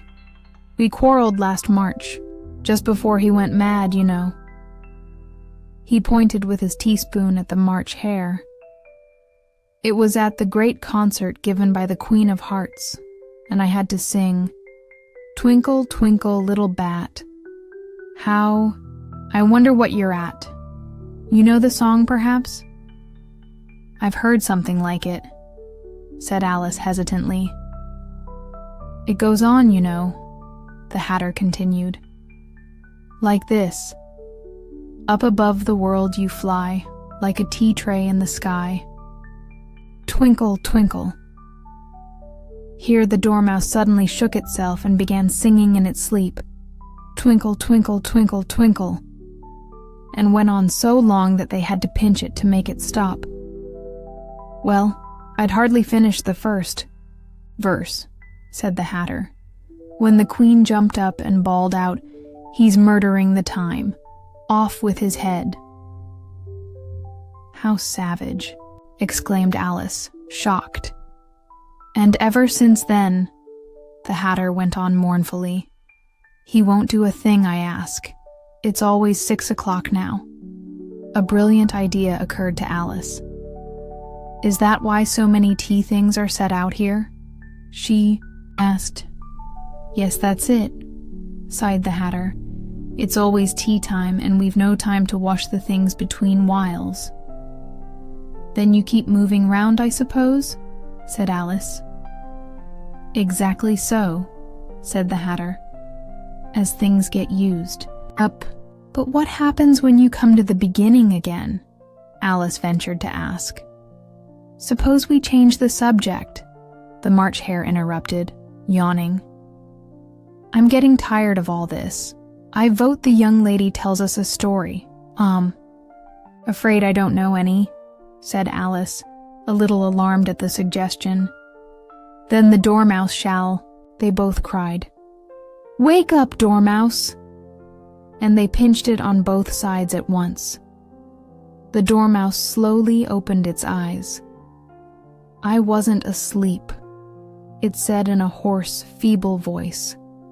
I heard every single word you fellows were saying. Tell us a story, said the March Hare. Yes, please do, begged Alice. And be quick about it, added the Hatter, or you'll be asleep again before it's over. Once upon a time there were 3 little sisters, the Dormouse began rapidly, and their names were Elsie, Lacey, and Tilly, and they lived at the bottom of a well. What did they live on? Asked Alice, who was always very curious about what people ate and drank. They lived on treacle, said the Dormouse after thinking for a minute or two. They couldn't have done that, you know, Alice gently remarked. They'd have been ill. So they were, said the Dormouse, very ill. Alice tried to picture this peculiar lifestyle, but it puzzled her too much, so she went on. But why did they live at the bottom of a well? Take some more tea, the March Hare said to Alice, very earnestly. I haven't had any yet, Alice replied in an offended tone. So I can't take more. You mean you can't take less, said the Hatter. It's very easy to take more than nothing. Nobody asked your opinion, said Alice. Who's making personal remarks now? The Hatter asked triumphantly. Alice didn't quite know what to say to that, so she helped herself to some tea and bread and butter, then turned to the Dormouse and repeated her question. Why did they live at the bottom of a well? The Dormouse again took a minute or two to think about it, then said, It was a treacle well. There's no such thing, Alice was beginning to say very angrily, but the Hatter and the March Hare both shouted, Shh! And the Dormouse sulkily remarked, If you can't be civil, you'd better finish the story for yourself. No, please go on, said Alice very humbly. I won't interrupt again. I dare say there may be one. One indeed, said the Dormouse indignantly. Still, it agreed to go on. And so these 3 little sisters, They were learning to draw, you know. What did they draw? Asked Alice, forgetting her promise in the excitement. Treacle, said the Dormouse without considering it at all this time. I want a clean cup, interrupted the Hatter. Let's all move one place on. He moved as he spoke, and the Dormouse followed him. The March Hare moved into the Dormouse's place, and Alice rather unwillingly took the March Hare's place. The Hatter was the only one who gained by the change, and Alice was worse off than before, as the March Hare had just upset the milk jug into his plate. Alice didn't want to offend the Dormouse again, so she began very cautiously. But I don't understand. Where did they get the treacle? From? You can draw water out of a water well, said the Hatter. So I should think you could draw treacle out of a treacle well. Eh, stupid? But they were in the well, Alice said to the Dormouse, ignoring this last remark. Of course they were, said the Dormouse. Well in. This answer so confused poor Alice that she let the Dormouse go on for some time without interrupting it. They were learning to draw, the Dormouse went on, yawning and rubbing its eyes. It was getting very sleepy. And they drew all manner of things, everything that begins with M. Why with M? Asked Alice. Why not? Said the March Hare. Alice was silent. The Dormouse had closed its eyes by this time and was going off into a doze. But, on being pinched by the Hatter, it woke up again with a little squeak and went on. That begins with M, like mousetraps, and the moon, and memory, and muchness. You know, when you say things are much of a muchness. Did you ever see such a thing as a drawing of a muchness?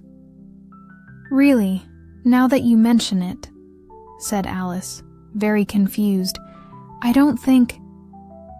Then you shouldn't talk, said the Hatter.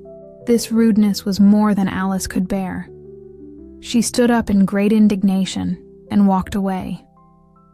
The Dormouse instantly fell asleep, and neither of the others paid the slightest attention to her departure, though she looked back once or twice, half hoping they would call after her.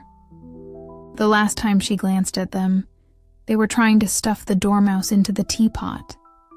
Anyway, I'm never going back there again, said Alice, as she made her way through the forest. That was the stupidest tea party I've ever been to in all my life. Just as she said this, she noticed that one of the trees had a door set right into it. Well, that's very curious, she thought. But then again, everything's curious today. I might as well go in at once. And in she went. Once, again. She found herself in the long hall and close to the little glass table. Now I'll do better this time, she said to herself. And she began by taking the little golden key and unlocking the door that led to the garden. Then she started nibbling at the mushroom. She had saved a piece in her pocket until she was about a foot tall. After that, she walked down the narrow passage and finally found herself in the beautiful garden among the bright flower beds and cool fountains. A large rose tree stood near the entrance to the garden. The roses growing on it were white, but 3 gardeners were busily painting them red. Alice thought this was a very curious thing to do, and she went closer to watch. As she approached, she heard one of them say, "Look out now, 5. Don't splatter paint on me like that." "I couldn't help it," said 5 in a sulky tone. 7 jogged my elbow. At this, 7 looked up and said, "That's right, 5. Always blame others." "You'd better not talk," said 5. I heard the queen say just yesterday that you deserve to be beheaded." "For what?" asked the one who had spoken first. "That's none of your business, too," said 7. "Yes, it is his business," said 5. "And I'll tell him. It was for bringing the cook tulip bulbs instead of onions."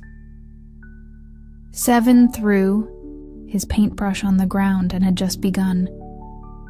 Well, of all the unfair things, when his eyes happened to fall on Alice, who was quietly watching them, and he stopped abruptly. The others looked around too, and all of them bowed deeply. "Would you tell me," said Alice a little timidly, "why you're painting those roses?" 5 and 7 said nothing but looked at 2. He began in a low voice. "Well, the fact is, miss, this here ought to have been a red rose tree, and we planted a white one by mistake. If the queen finds out, we'll all have our heads cut off, you know. So as you can see, miss, we're doing our best before she comes."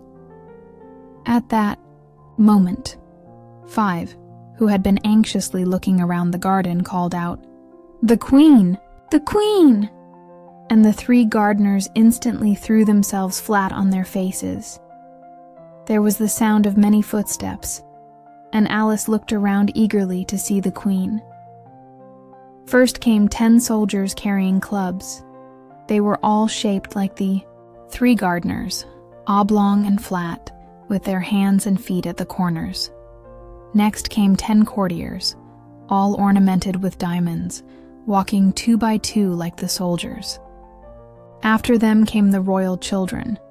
There were 10 of them, and the little dears came skipping merrily hand in pairs. They were all ornamented with hearts. Then followed the guests, mostly kings and queens, among whom Alice recognized the White Rabbit. He was talking hurriedly and nervously, smiling at everything that was said, and passed without noticing her. Then came the Knave of Hearts, carrying the king's crown on a crimson velvet cushion, and last of all, in this grand procession, came the King and Queen of Hearts. Alice wasn't quite sure whether she ought to lie face down like the 3 gardeners, but she couldn't remember ever hearing about such a rule at processions. Besides, what would be the use of a procession, she thought, if everyone had to lie flat so they couldn't see it? So she stood where she was and waited. When the procession came opposite to Alice, they all stopped and looked at her, and the queen said severely, "Who is this?" She addressed the question to the Knave of Hearts, who only bowed and smiled in reply. "Idiot," said the queen, tossing her head impatiently, and turning to Alice, she continued, "What's your name, child?" "My name is Alice, your majesty," said Alice very politely, but she added to herself, "Why, they're only a pack of cards after all. I needn't be afraid of them." "And who are these?" said the queen, pointing to the 3 gardeners who were lying around the rose tree. For since they were lying face down, and the pattern on their backs was the same as the rest of the pack, she couldn't tell whether they were gardeners, soldiers, courtiers, or her own children. "How should I know?" said Alice, surprised at her own boldness. "It's no business of mine." The queen turned crimson with fury, and after glaring at her like a wild beast for a moment, she screamed, "Off with her head! Off!" "Nonsense," said Alice, very loudly and decidedly. And the queen was silent. The king laid his hand upon her arm and said timidly, "Consider, my dear, she's only a child." The queen turned angrily away from him and said to the knave, "Turn them over." The knave did so very carefully with one foot. "Get up," said the queen in a shrill, high-pitched voice. and the 3 gardeners instantly jumped up and began bowing to the king, the queen, the royal children, and everybody else. "Leave off that," screamed the queen. "You make me giddy." Then turning to the rose tree, she continued, "What were you doing here?" "May it please your majesty," said Tu very humbly, kneeling as he spoke. "We were trying—" "I see," said the queen, who had meanwhile been examining the roses. "Off with their heads!" And the procession moved on, leaving behind 3 soldiers to carry out the execution of the unfortunate gardeners, who ran to Alice for protection. "You shan't be beheaded," said Alice, and she hid them in a large flower pot that stood nearby. The 3 soldiers wandered about for a minute or 2, looking for them, then quietly marched off after the rest. "Their heads are off?" shouted the queen. "Their heads are gone, if it please your majesty," the soldiers shouted in reply. "That's right," bellowed the queen. "Do you play croquet?" The soldiers remained silent and looked at Alice, as the question was evidently meant for her. "Yes," shouted Alice. "Come on then," roared the queen, and Alice joined the procession, wondering what would happen next. It's a very fine day," said a timid voice at her side. She was walking beside the white rabbit, who was peering anxiously into her face. "Very," said Alice. "Where's the Duchess?" "Hush, hush," said the rabbit in a low, hurried tone. He looked anxiously over his shoulder as he spoke, then stood on tiptoe, put his mouth close to her ear, and whispered, "She's under sentence of execution." "For what?" said Alice. "Did you say what a pity?" asked the rabbit. "No, I didn't," said Alice. "I don't think it's a pity at all. I said, what for?" "She boxed the queen's ears," the rabbit began. Alice gave a little shriek of laughter. "Oh, hush," whispered the rabbit in a frightened tone. "The queen will hear you. You see, she came rather late." And the queen said, "Get to your places," thundered the queen, and people began running about in all directions, tumbling over one another. However, they settled down in a minute or 2, and the game began. Alice thought she had never seen such a curious croquet ground in all her life. It was all ridges and furrows. The balls were live hedgehogs, the mallets live flamingos, and the soldiers had to bend down and stand on all 4s to make the arches. The chief difficulty Alice found at first was in managing her flamingo.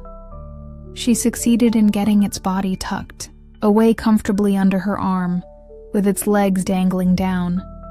But generally, just as she had straightened out its neck and was about to strike the hedgehog with its head, it would twist itself around and look up into her face with such a puzzled expression that she couldn't help bursting out laughing. And when she had got its head down again and was just going to begin, it was very provoking to find that the hedgehog had unrolled itself and was crawling away. Besides all this, there was generally a ridge or a furrow in the way wherever she wanted to send the hedgehog.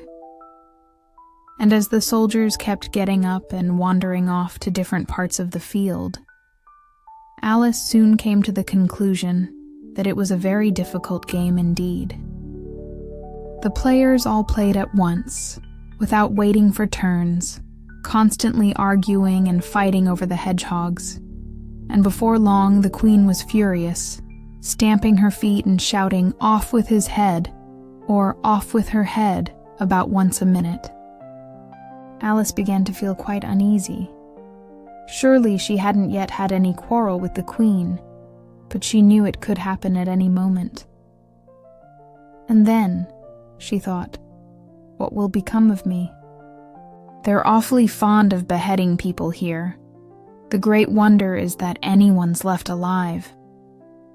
She was looking for some way to escape, wondering if she could slip away unnoticed, when she noticed a curious appearance in the air. It puzzled her greatly at first, but after watching it for a minute or two, she realized it was a grin and said to herself, "It's the Cheshire Cat. Now I'll have someone to talk to." "How are you getting on?" said the cat, as soon as there was enough of a mouth for it to speak. Alice waited until the eyes appeared, and then nodded.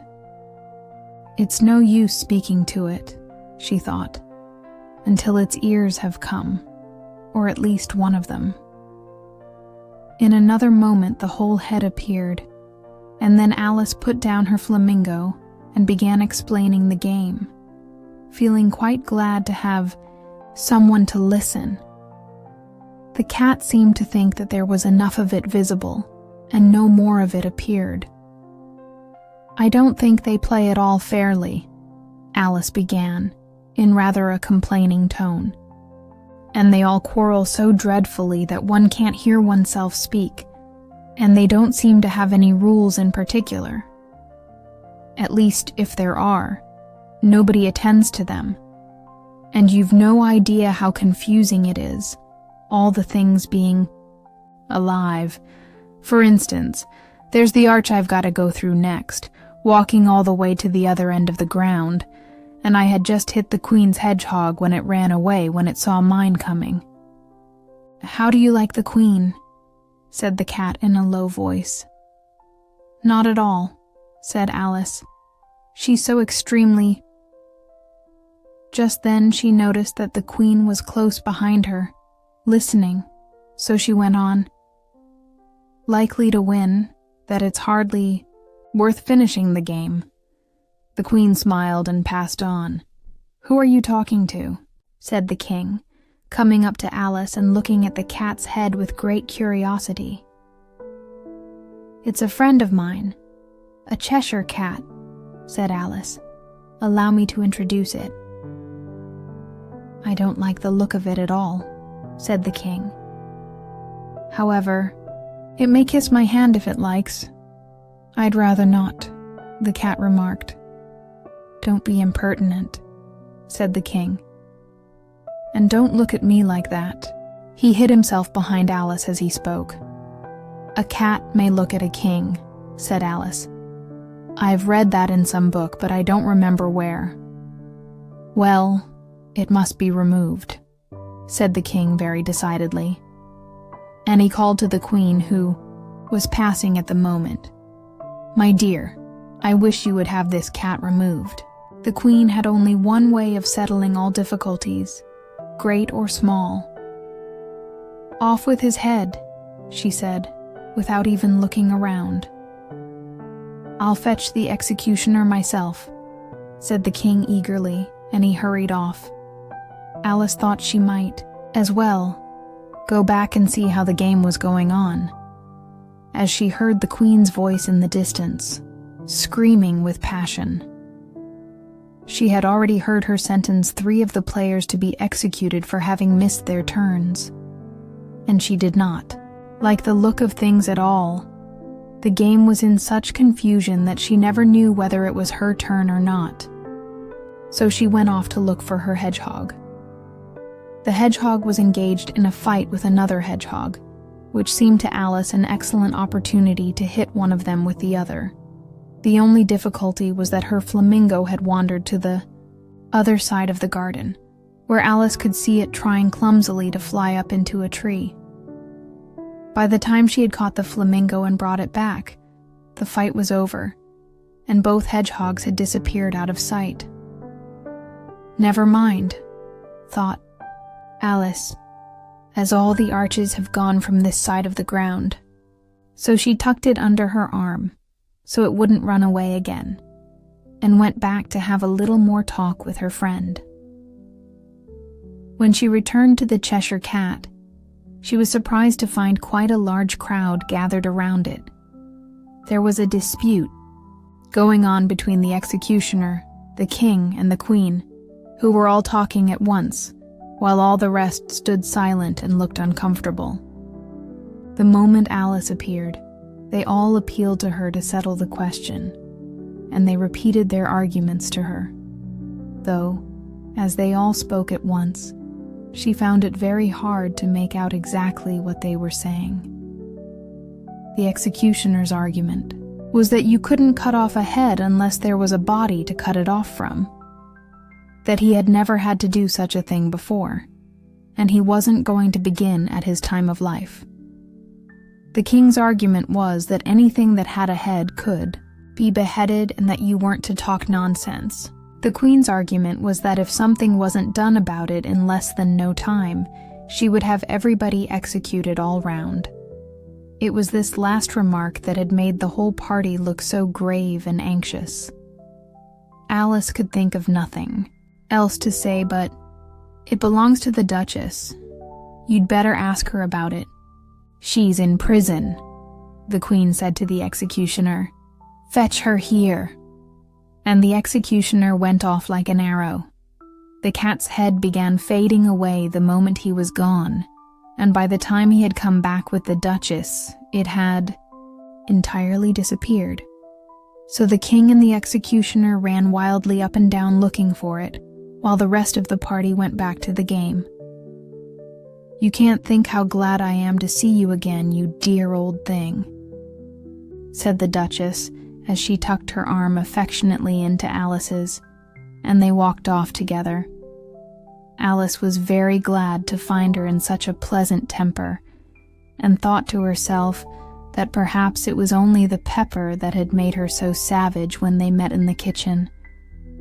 "When I'm a duchess," she said to herself, not in a very hopeful tone though, "I won't have any pepper in my kitchen at all.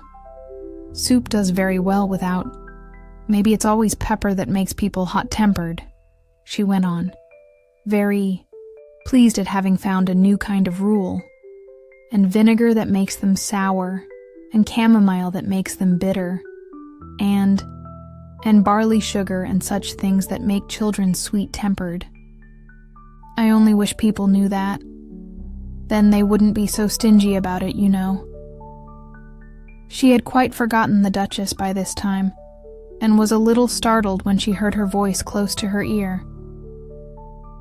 "You're thinking about something, my dear, and that makes you forget to talk. I can't tell you just now what the moral of that is, but I shall remember it in a bit."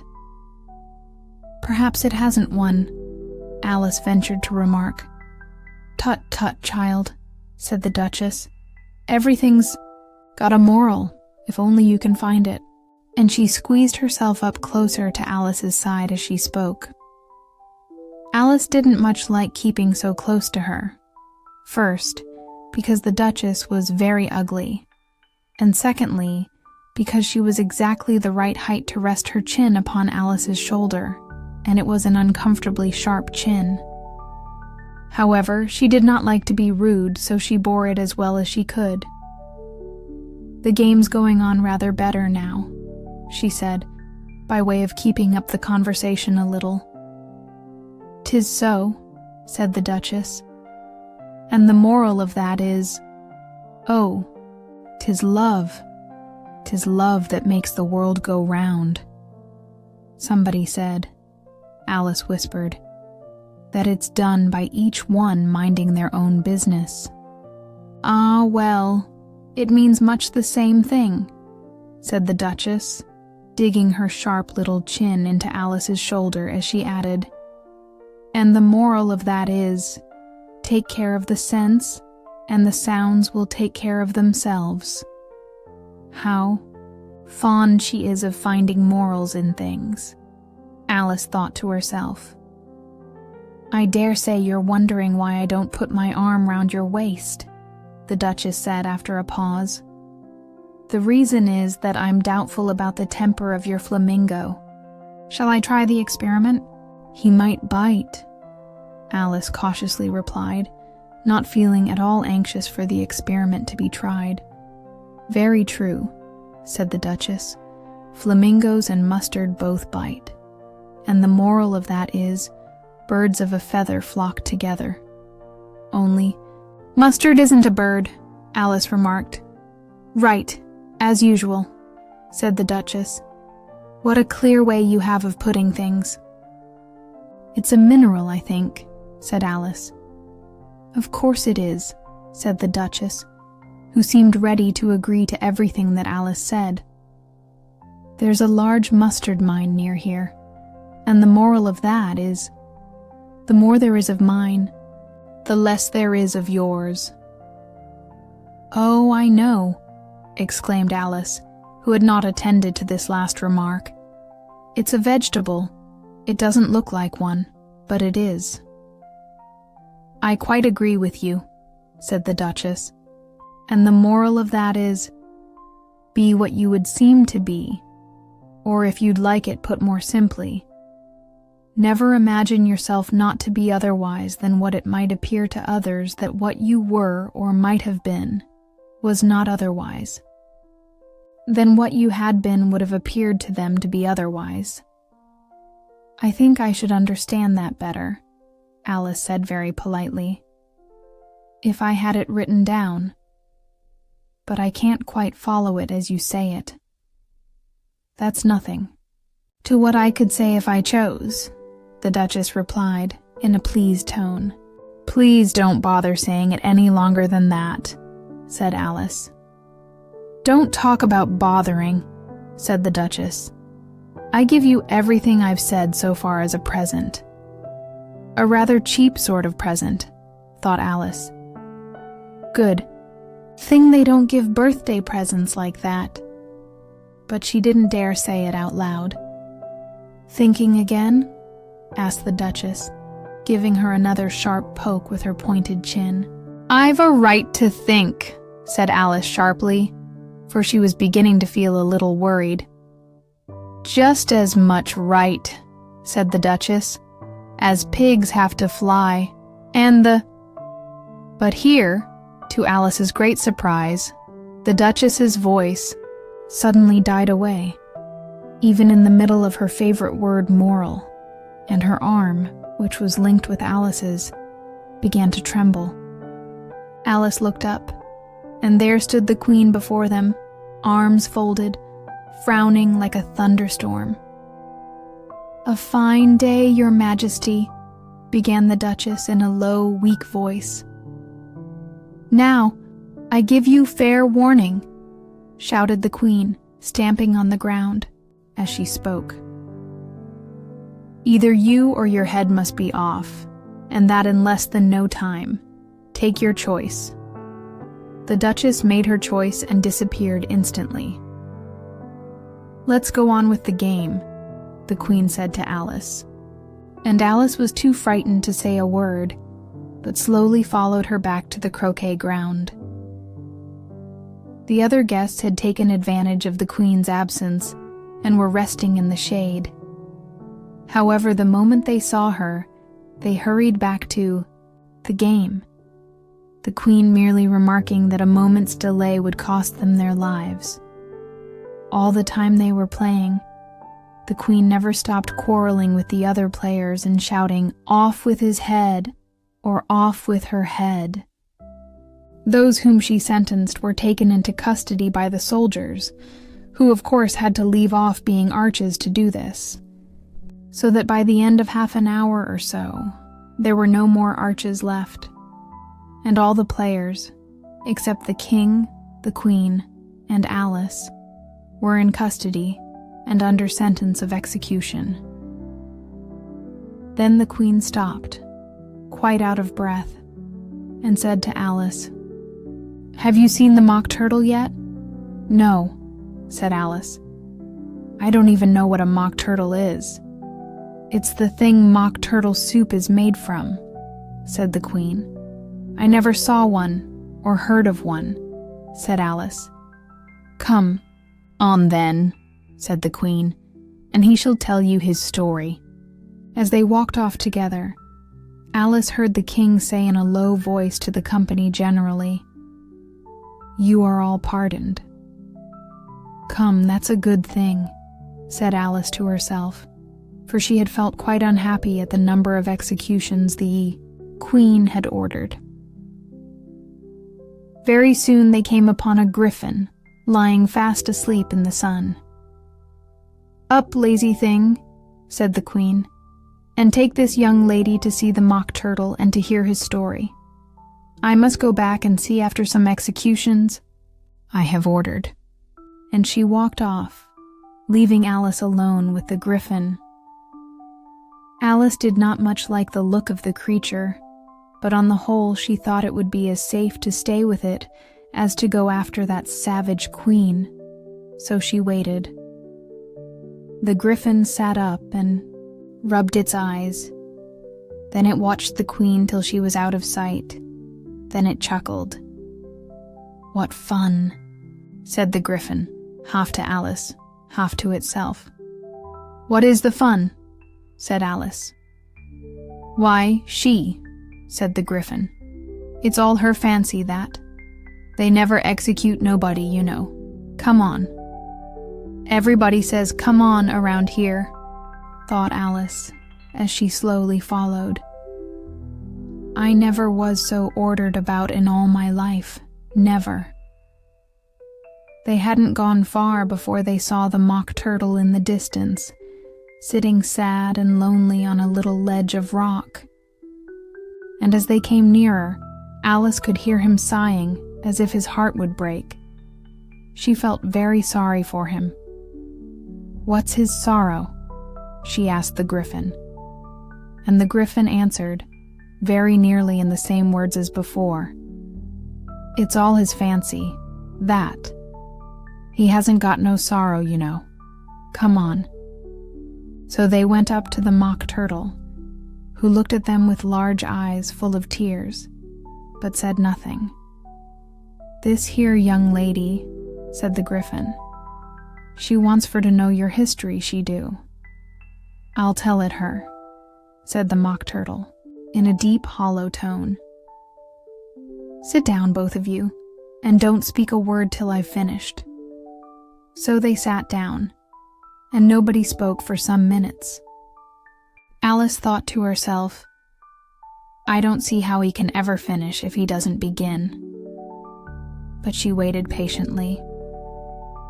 "Once," said the Mock Turtle at last, with a deep sigh, "I was a real turtle." These words were followed by a very long silence, broken only by an occasional exclamation of "hick" from the griffin and the constant heavy sobbing of the Mock Turtle. Alice was very nearly getting up and saying, "Thank you, sir, for your interesting story," but she could not help thinking there must be more to come, so she sat still and said nothing. "When we were little," the Mock Turtle went on at last, more calmly, though still sobbing a little now and then, "we went to school in the sea. The master was an old turtle. We used to call him Tortoise." "Why did you call him Tortoise if he wasn't one?" Alice asked. "We called him Tortoise because he taught us," said the Mock Turtle angrily. "Really, you are very dull. You ought to be ashamed of yourself for asking such a simple question," added the griffin. And then they both sat silent and looked at poor Alice, who felt ready to sink into the earth. At last the griffin said to the Mock Turtle, "Drive on, old fellow. Don't be all day about it." And he went on in these words, "Yes, we went to school in the sea, though you mayn't believe it." "I never said I didn't," interrupted Alice. "You did," said the Mock Turtle. "Hold your tongue," added the griffin, before Alice could speak again. The Mock Turtle went on. "We had the best of educations. In fact, we went to school every day." "I've been to a day school too," said Alice. "You needn't be so proud as all that." "With extras?" asked the Mock Turtle a little anxiously. "Yes," said Alice. We learned French and music. And washing? Said the Mock Turtle. Certainly not, said Alice indignantly. Ah, then yours wasn't a really good school, said the Mock Turtle in a tone of great relief. Now at ours they had at the end of the bill French, music, and washing, extra. You couldn't have needed it much, living at the bottom of the sea, said Alice. I couldn't afford to learn it, said the Mock Turtle with a sigh. I only took the regular course. What was that? Inquired Alice. Reeling and writhing, of course, to begin with, the Mock Turtle replied, and then the different branches of arithmetic: ambition, distraction, uglification, and derision. I never heard of uglification, Alice ventured to say. What is it? The Griffin lifted up both its paws in surprise.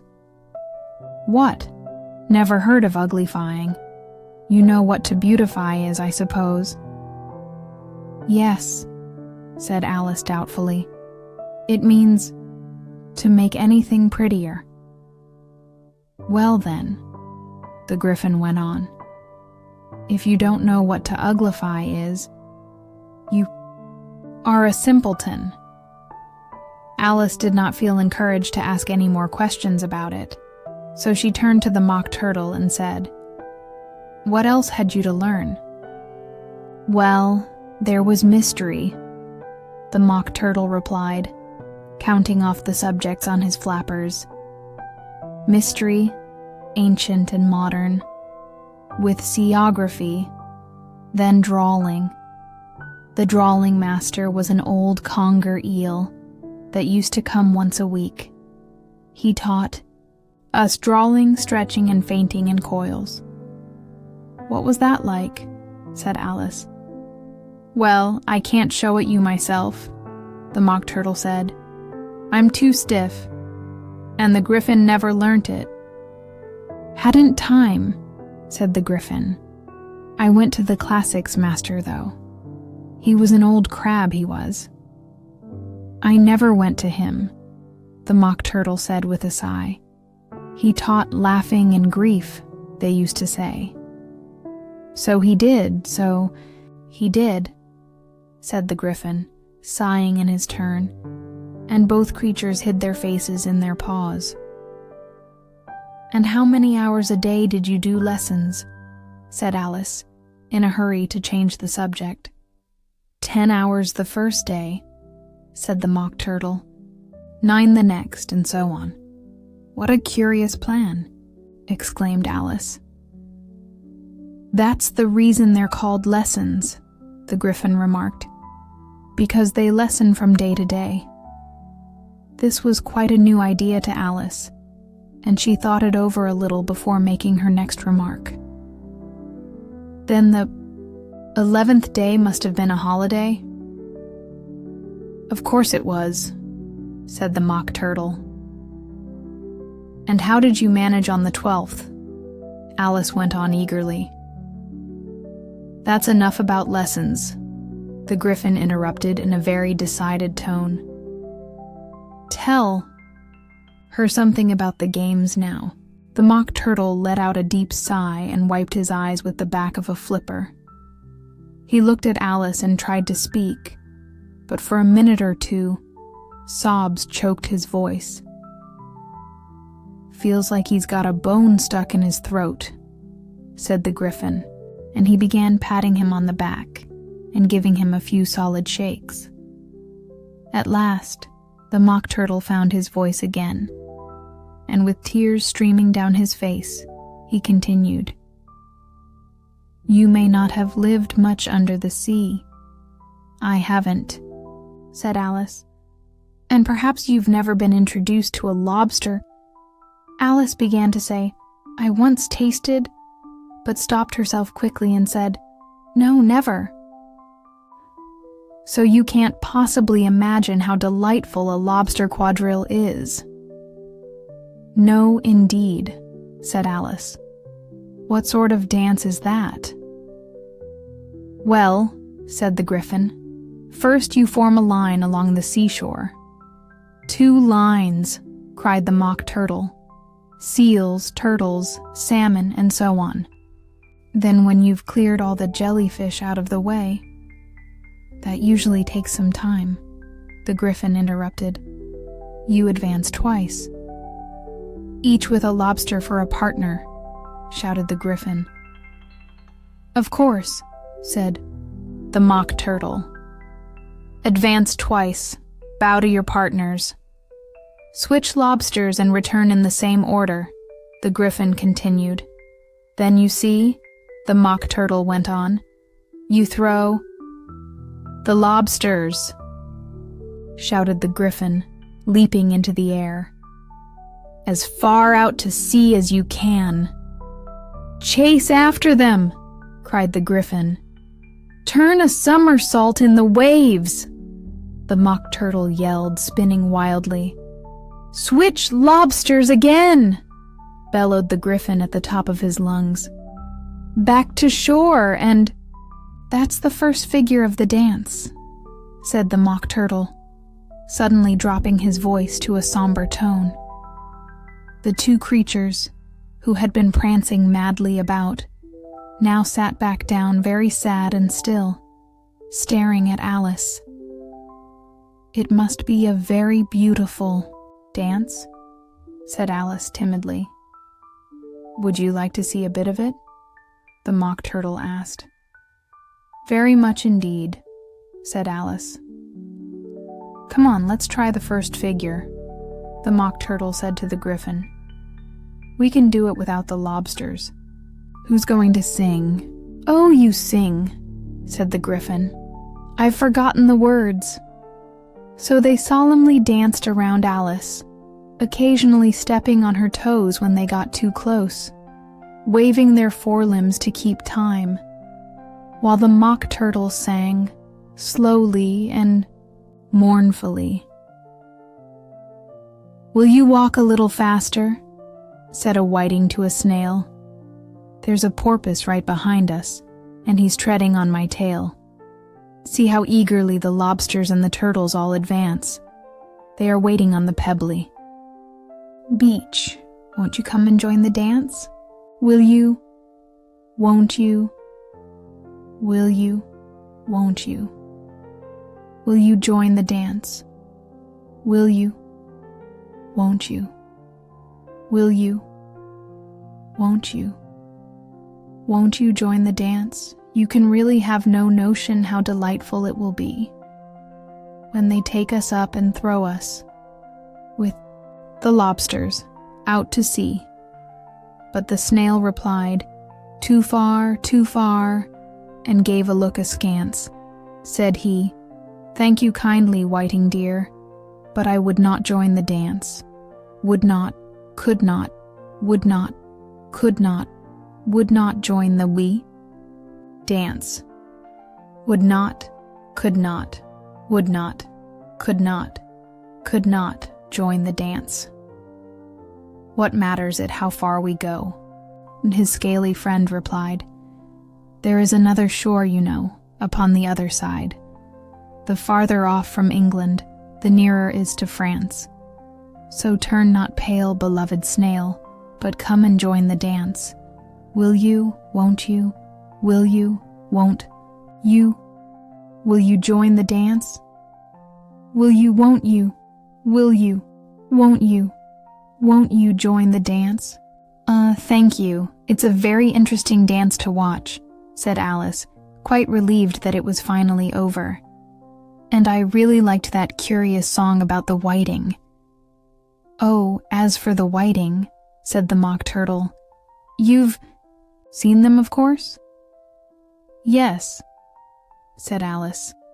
I've often seen them in... She stopped quickly. I don't know where in might be, said the Mock Turtle, but if you've seen them that often, of course you know what they look like. I believe so, said Alice thoughtfully. They have their tails in their mouths, and they're covered in breadcrumbs.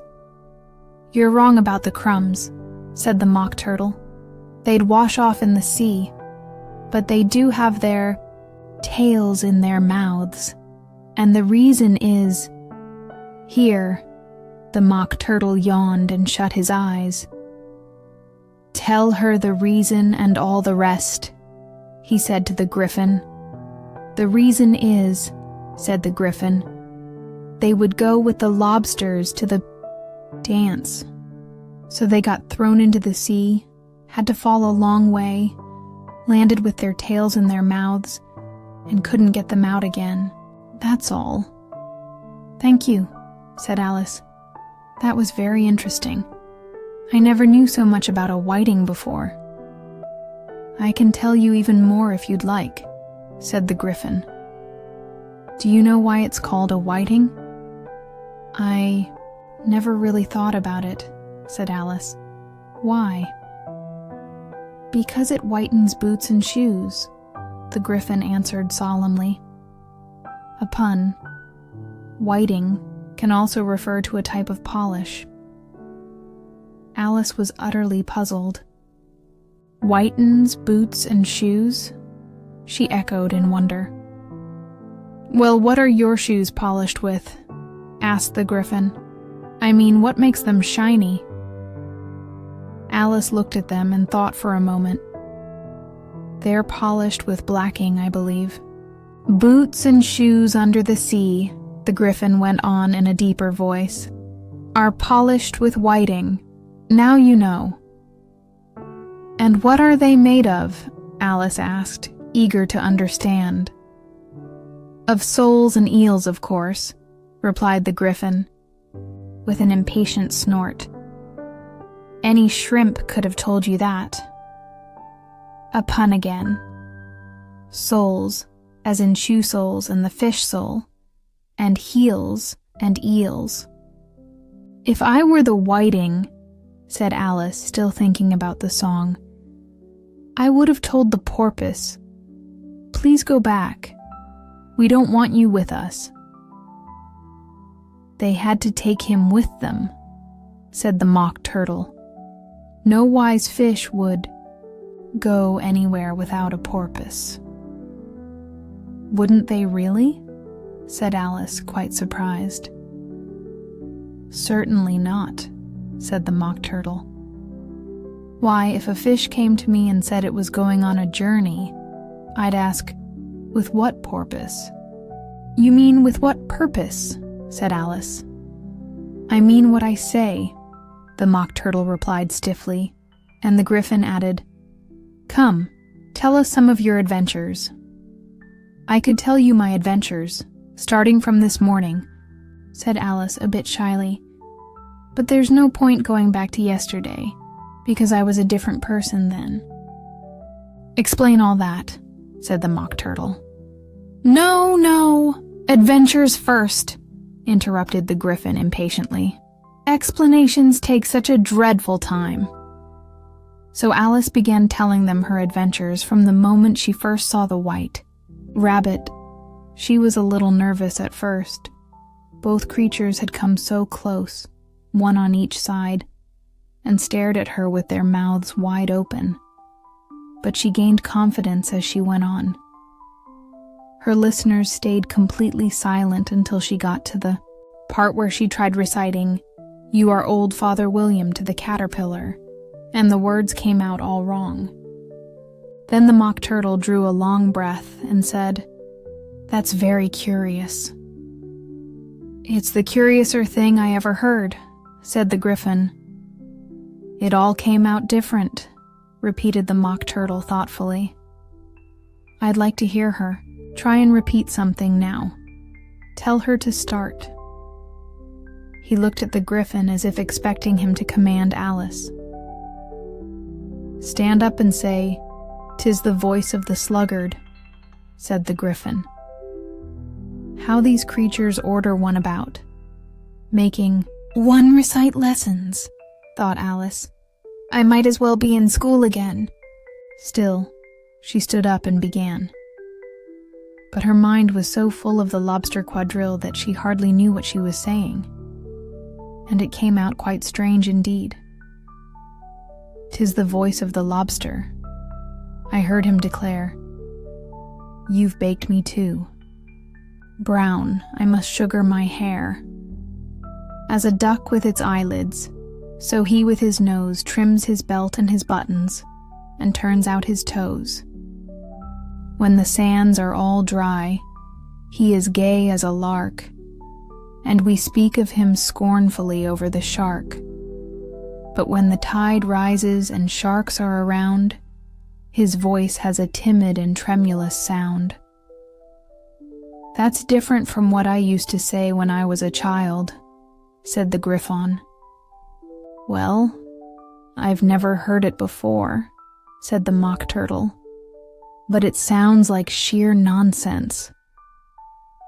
Alice said nothing. She sat with her face in her hands, wondering if anything in this strange world would ever make sense again. "I wish it were explained," said the Mock Turtle. "She can't explain it," said the Griffin quickly. "Go on with the next verse." "But about his toes," the Mock Turtle insisted. "How could he turn them out with his nose, you know?" "It's the first position in dancing," said Alice. But she was terribly confused by the whole business and longed to change the subject. "Go on with the next verse," repeated the Griffin impatiently. "It begins, 'I passed by his garden.'" Alice didn't dare disobey, though she was quite sure everything would go wrong. Still, she went on in a trembling voice. "I passed by his garden and spied with one eye how the owl and the panther shared a pie. The panther took the crust, the gravy and the meat, while the owl got the dish as his portion to eat. When the pie was all gone, as a favor quite rare, the owl was allowed to pocket the spoon with care, while the panther received a fork and knife with a growl, and finished the feast." "What's the point of repeating all that nonsense?" interrupted the Mock Turtle. "If you don't explain it as you go, it's by far the most confusing thing I've ever heard." "Yes, I think you'd better stop," said the Griffin, and Alice was more than happy to oblige. "Shall we try? Another lobster quadrille figure?" the Griffin continued. "Or would you prefer if the Mock Turtle sang you a song?" "Oh, a song, please, if the Mock Turtle would be so kind," Alice replied eagerly, so much so that the Griffin added in a rather offended tone, "Humph, no accounting for taste. Sing her turtle soup, would you, old fellow?"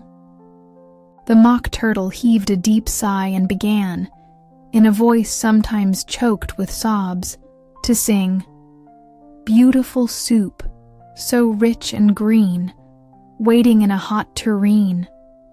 Who for such dainties would not stoop?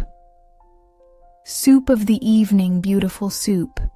Soup of the evening, beautiful soup. Beau tiffle soup. Beau tiffle soup. Soup of the evening, beautiful, beautiful soup. Beautiful soup. Who cares for fish, game, or any other dish?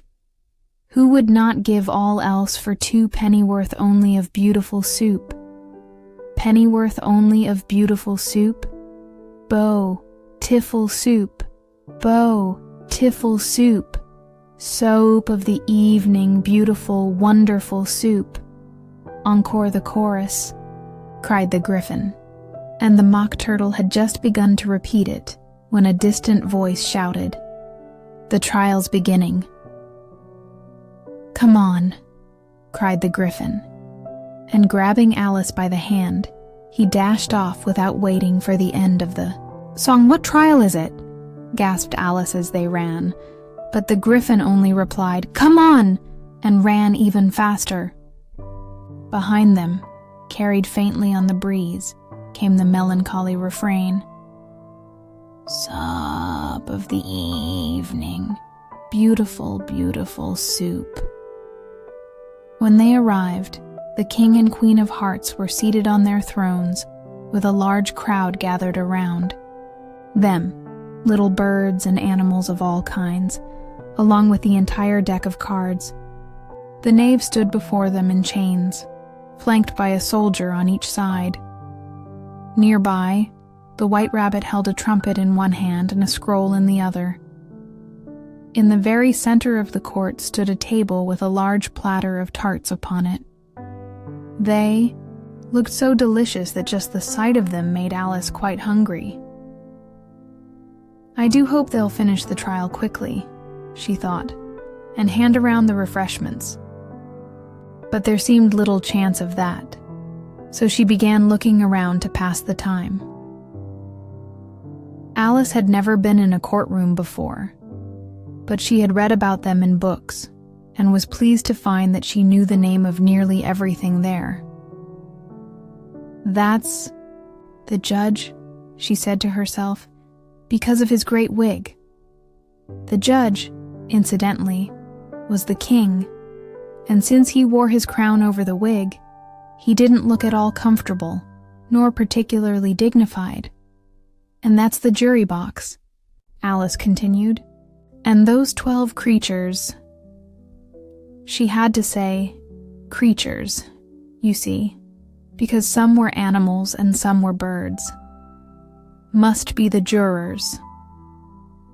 She repeated the word jurors to herself 2 or 3 times, feeling proud. She rightly believed that very few girls her age knew its meaning, though members of the jury would have worked just as well. All 12 jurors were busily writing on slates. "What are they doing?" Alice whispered to the griffin. "They can't have anything to write down yet. The trial hasn't even started." "They're writing their names," the griffin whispered back, "for fear they'll forget them before the trial ends." "Stupid things," said Alice, loudly and indignantly, but stopped herself quickly as the White Rabbit cried out, "Silence in the court!" and the king put on his spectacles and peered anxiously around to see who was speaking.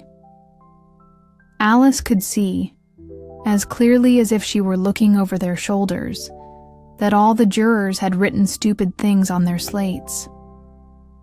One of them didn't know how to spell stupid and had to ask his neighbor. What a mess their slates will be by the end of the trial, thought Alice.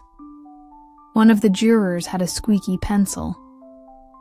Naturally, Alice couldn't stand that, so she walked around behind him and managed to take it away. She did it so quickly that the poor juror, Bill the Lizard, never noticed.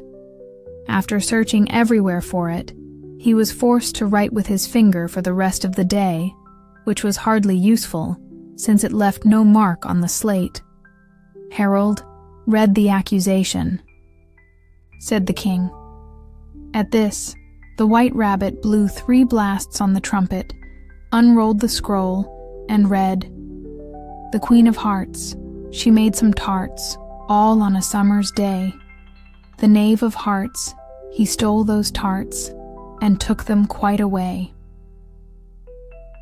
"Consider." "Your verdict," the king said to the jury. "Not yet, not yet," the rabbit interrupted hastily. "There's a great deal more to come before that." "Call the first witness," said the king, and the White Rabbit blew 3 blasts on the trumpet, then called out, "First witness." The first witness was the Hatter. He came in with a teacup in one hand and a slice of buttered bread in the other. "I beg pardon, Your Majesty," he began, "for bringing these in, but I hadn't finished my tea when I was summoned." "You should have finished," said the king. "When did you begin?" The Hatter looked at the March Hare, who had come into the court arm in arm with the Dormouse. "March 14th, I think it was," he said. "15th," said the March Hare. "16th," added the Dormouse. "Write that down," the king instructed the jury, who eagerly jotted all 3 dates on their slates and then calculated the total and reduced it to shillings and pence.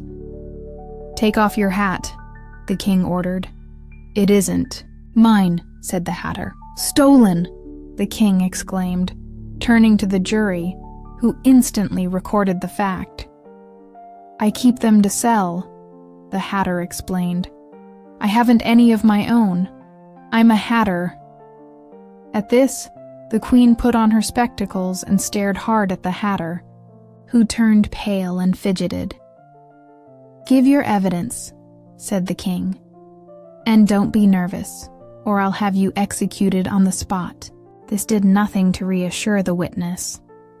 He shifted from one foot to the other, glanced uneasily at the queen, and in his confusion, bit a large piece out of his teacup instead of the bread. At that moment, Alice began to feel a curious sensation that puzzled her until she realized what it was. She was beginning to grow again. At first, she thought about leaving the courtroom, but then decided to stay as long as there was room for her. "I wish you wouldn't squeeze so tight," said the dormouse, who was sitting next to her. "I can barely breathe." "I can't help it," said Alice meekly. "I'm growing." "You've no right to grow here," said the dormouse. "Don't talk nonsense," said Alice more boldly. "You know you're growing too." "Yes, but I grow at a reasonable rate," said the dormouse. "Not in this ridiculous fashion," and he got up in a huff and crossed to the other side of the courtroom. The queen had not stopped staring at the hatter all this time. As soon as the dormouse had crossed, she said to one of the officers, "Bring me the list of the singers from the last concert." At this, the unfortunate hatter trembled so violently that both his shoes nearly fell off. "Give your evidence," the king repeated angrily, "or I'll have you executed, nervous or not." "I'm a poor man, your majesty," the hatter began shakily, "and I hadn't been taking tea for more than a week or so, and the butter was getting so thin, and the twinkling of the tea—" "The twinkling of what?" asked the king. "I began with a T," replied the hatter. "Of course twinkling begins with a T," the king snapped. "Do you take me for a fool? Go on." "I'm a poor man," the hatter repeated, and most things twinkled after that.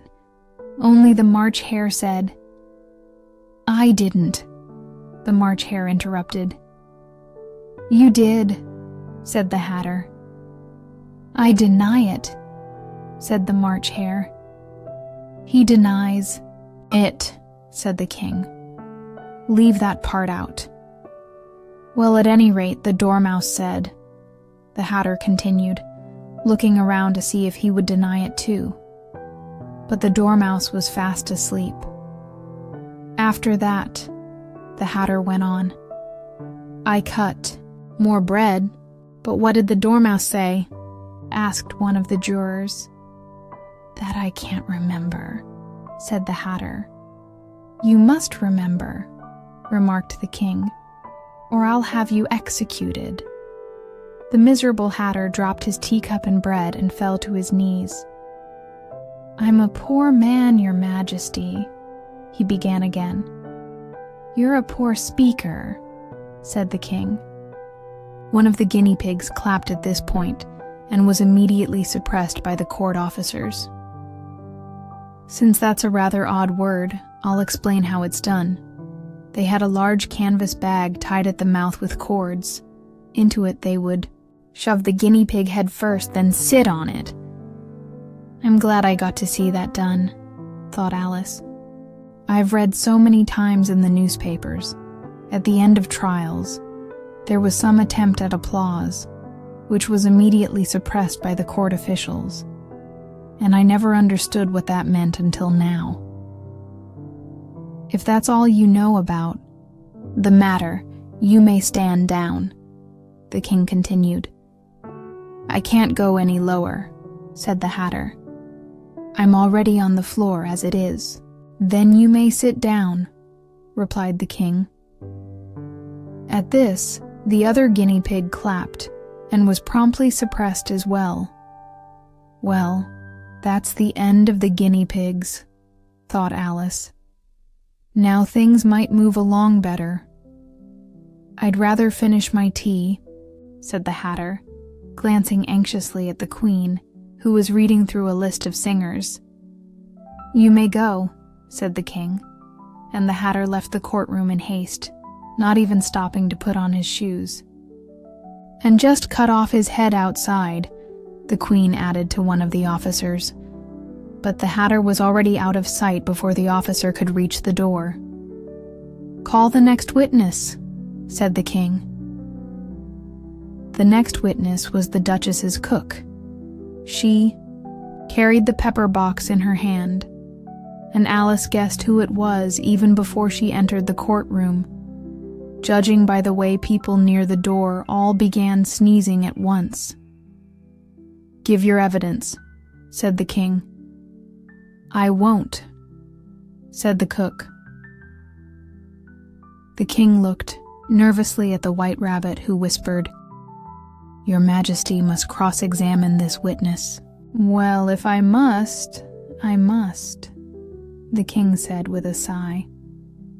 Folding his arms and scowling at the cook until his eyes were nearly out of sight, he asked in a deep voice, "What are tarts made of?" "Pepper, mostly," said the cook. "Molasses," said a sleepy voice behind her. "Off with that dormouse," shouted the Queen. "Behead that dormouse. Turn him out of the courtroom. Suppress him. Pinch him. Off with his whiskers." For a few minutes, the entire courtroom was in chaos as they tried to remove the bad dormouse, and when things settled again, the cook had vanished. "Never mind," said the king with a look of great relief. "Call the next witness." Then he muttered to the Queen, "Really, my dear, you must take over the questioning. I'm getting a headache." Alice watched the White Rabbit fumble through his list, eager to see who the next witness would be. "They haven't got much evidence yet," she said to herself. Imagine her surprise when the White Rabbit called out in his shrill little voice, "Alice! Here!" Alice shouted, forgetting in the excitement how much she had grown in the last few minutes. She jumped up so quickly that she knocked over the jury box with the hem of her skirt, sending all the jurors tumbling onto the heads of the crowd below. They lay scattered about like goldfish out of a bowl, just like the one Alice had accidentally knocked over the previous week. "Oh, I'm so sorry," she exclaimed in a tone of genuine distress, and began picking them up as quickly as she could. The memory of the goldfish was still fresh in her mind, and she had a vague idea that they would die if they weren't put back at once. "The trial can't proceed," said the king gravely, "until all the jurors are back in their proper places. All of them," he repeated, glaring at Alice as he said it. Alice looked at the jury box and noticed that, in her rush, she had put the lizard in upside down. The poor thing was waving its tail sadly, unable to move. She picked him up again and set him right. "Not that it makes much difference," she said to herself. "I think it would be just as useful upside down as right side up." As soon as the jury had somewhat recovered from the shock of being overturned, and their slates and pencils had been found and returned to them, they went right back to work, busily writing down an account of the accident, all except the lizard, who seemed too dazed to do anything but sit with his mouth open, staring at the ceiling. "What do you know about this case?" the king asked Alice. "Nothing," said Alice. "Nothing at all?" the king pressed. "Nothing at all," repeated Alice. That's very important, the king said, turning to the jury. They had just begun to write this down on their slates when the White Rabbit interrupted. Unimportant, Your Majesty. You mean, of course, he said respectfully, but with a slight frown and a warning gesture. Unimportant, of course, I meant, the king quickly agreed. Then he muttered to himself, important, unimportant, important, unimportant, as if deciding which sounded better. Some of the jurors wrote important, and some wrote unimportant. Alice could see this because she was close enough to peek over their shoulders. But it doesn't matter a bit, she thought. Just then, the king, who had been scribbling furiously in his notebook, crowed, "Silence!" and read from his book. Rule 42. All persons more than a mile high must leave the court. Everyone looked at Alice. I'm not a mile high, said Alice. You are, said the king. Nearly 2 miles high, added the queen. Well, I'm not going, said Alice. Besides, that's not a real rule. You just made it up now. It's the oldest rule in the book, said the king. Then it should be number 1, said Alice. The king turned pale and quickly shut his notebook. Consider your verdict, he said to the jury in a trembling voice. There's more evidence to come, Your Majesty, said the White Rabbit, hopping up eagerly. This paper has just been found. What's in it? asked the Queen. I haven't opened it yet, said the White Rabbit, but it appears to be a letter written by the prisoner to someone. It must have been, said the king, unless it was written to nobody, which is not usual, you know. Who is it addressed to? Asked one of the jurors. It isn't addressed at all, said the White Rabbit. In fact, there's nothing written on the outside. He unfolded the paper as he spoke. It isn't a letter after all. It's a set of verses. Are they in the prisoner's handwriting? Asked another juror. No, they're not, said the White Rabbit. And that's the oddest thing about it. The jury all looked puzzled. He must have copied someone else's handwriting, said the king. The jury brightened up again. Your Majesty, said the knave. I didn't write it, and they can't prove I did. There's no name signed at the bottom.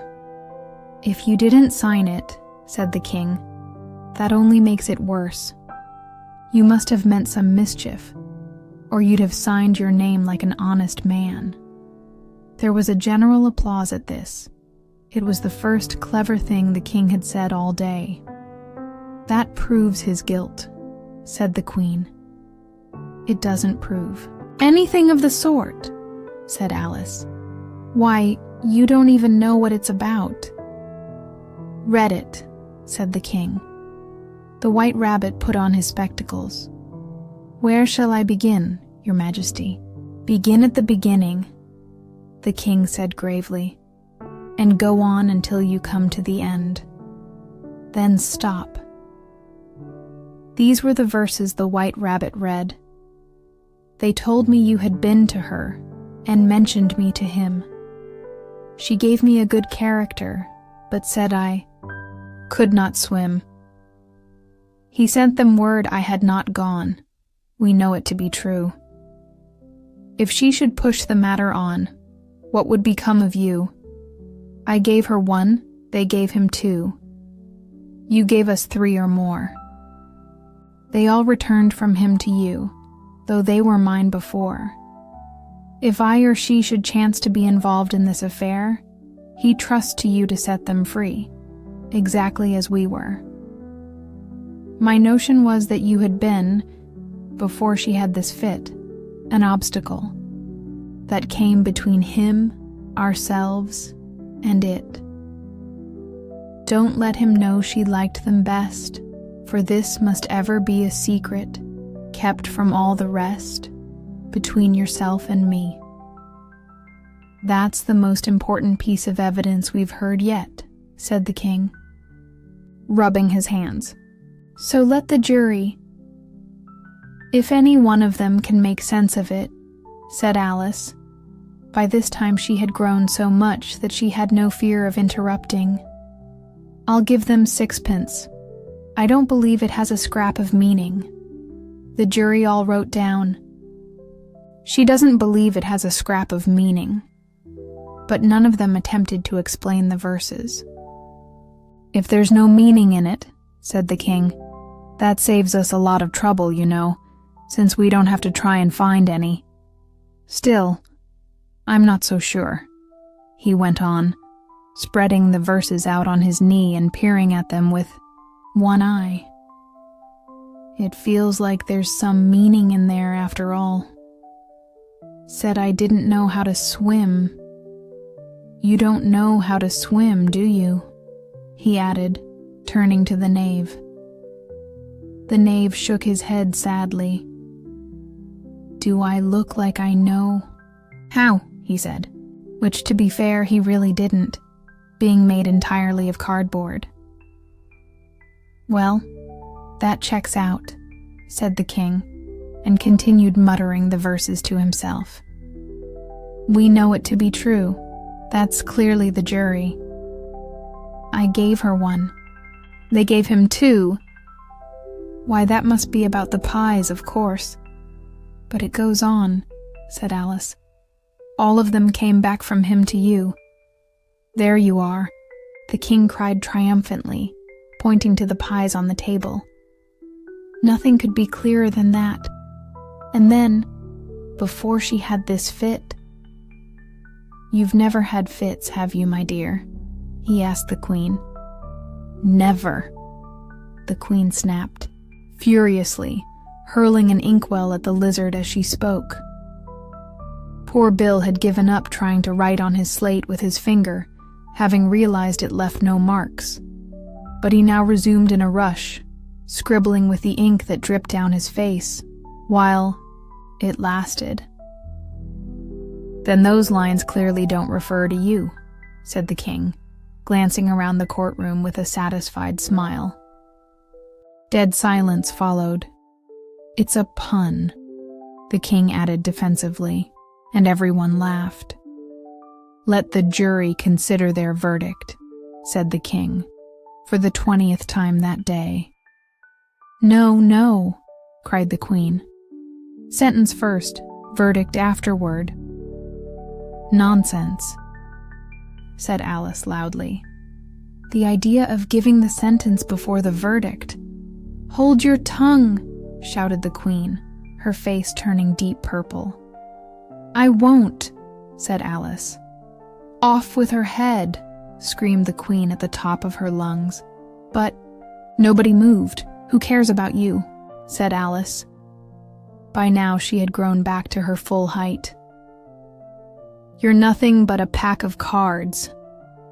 At that, the entire deck rose into the air and came flying at her.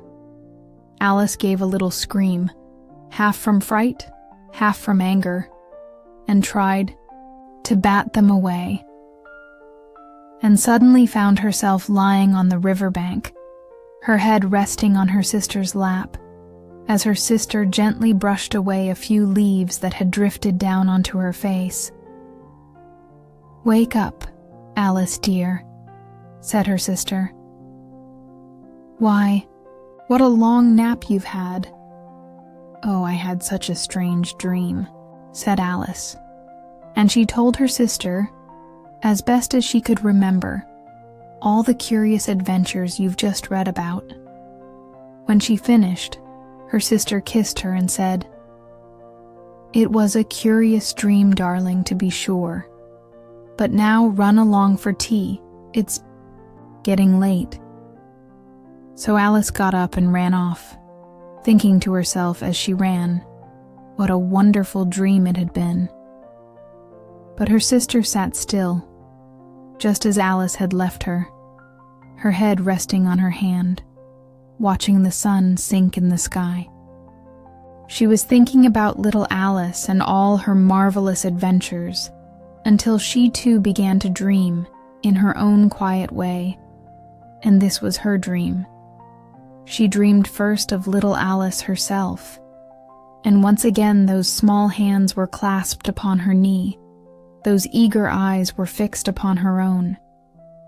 She could almost hear the tone of her voice, and see the curious way she would toss her head to shake the hair out of her eyes.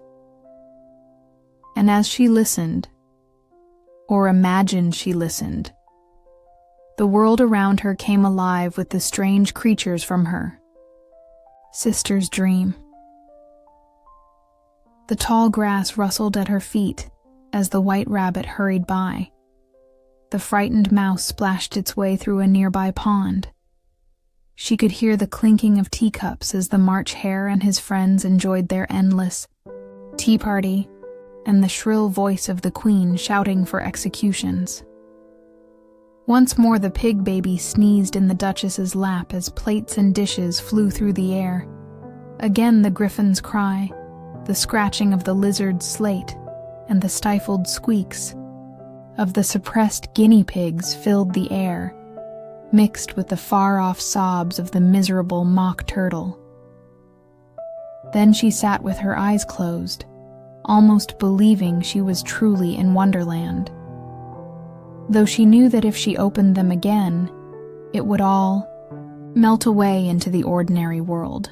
The grass would rustle only in the wind, the pond would ripple with swaying reeds, the clink of teacups would become the distant bells of a grazing flock, and the Queen's shrieks would turn into the shepherd boy's voice. The baby's sneeze, the griffin's cry, and all the other strange sounds would blend into the familiar clamor of a busy farmyard, and the lowing of distant cattle would take the place of the mock turtle's sorrowful sighs.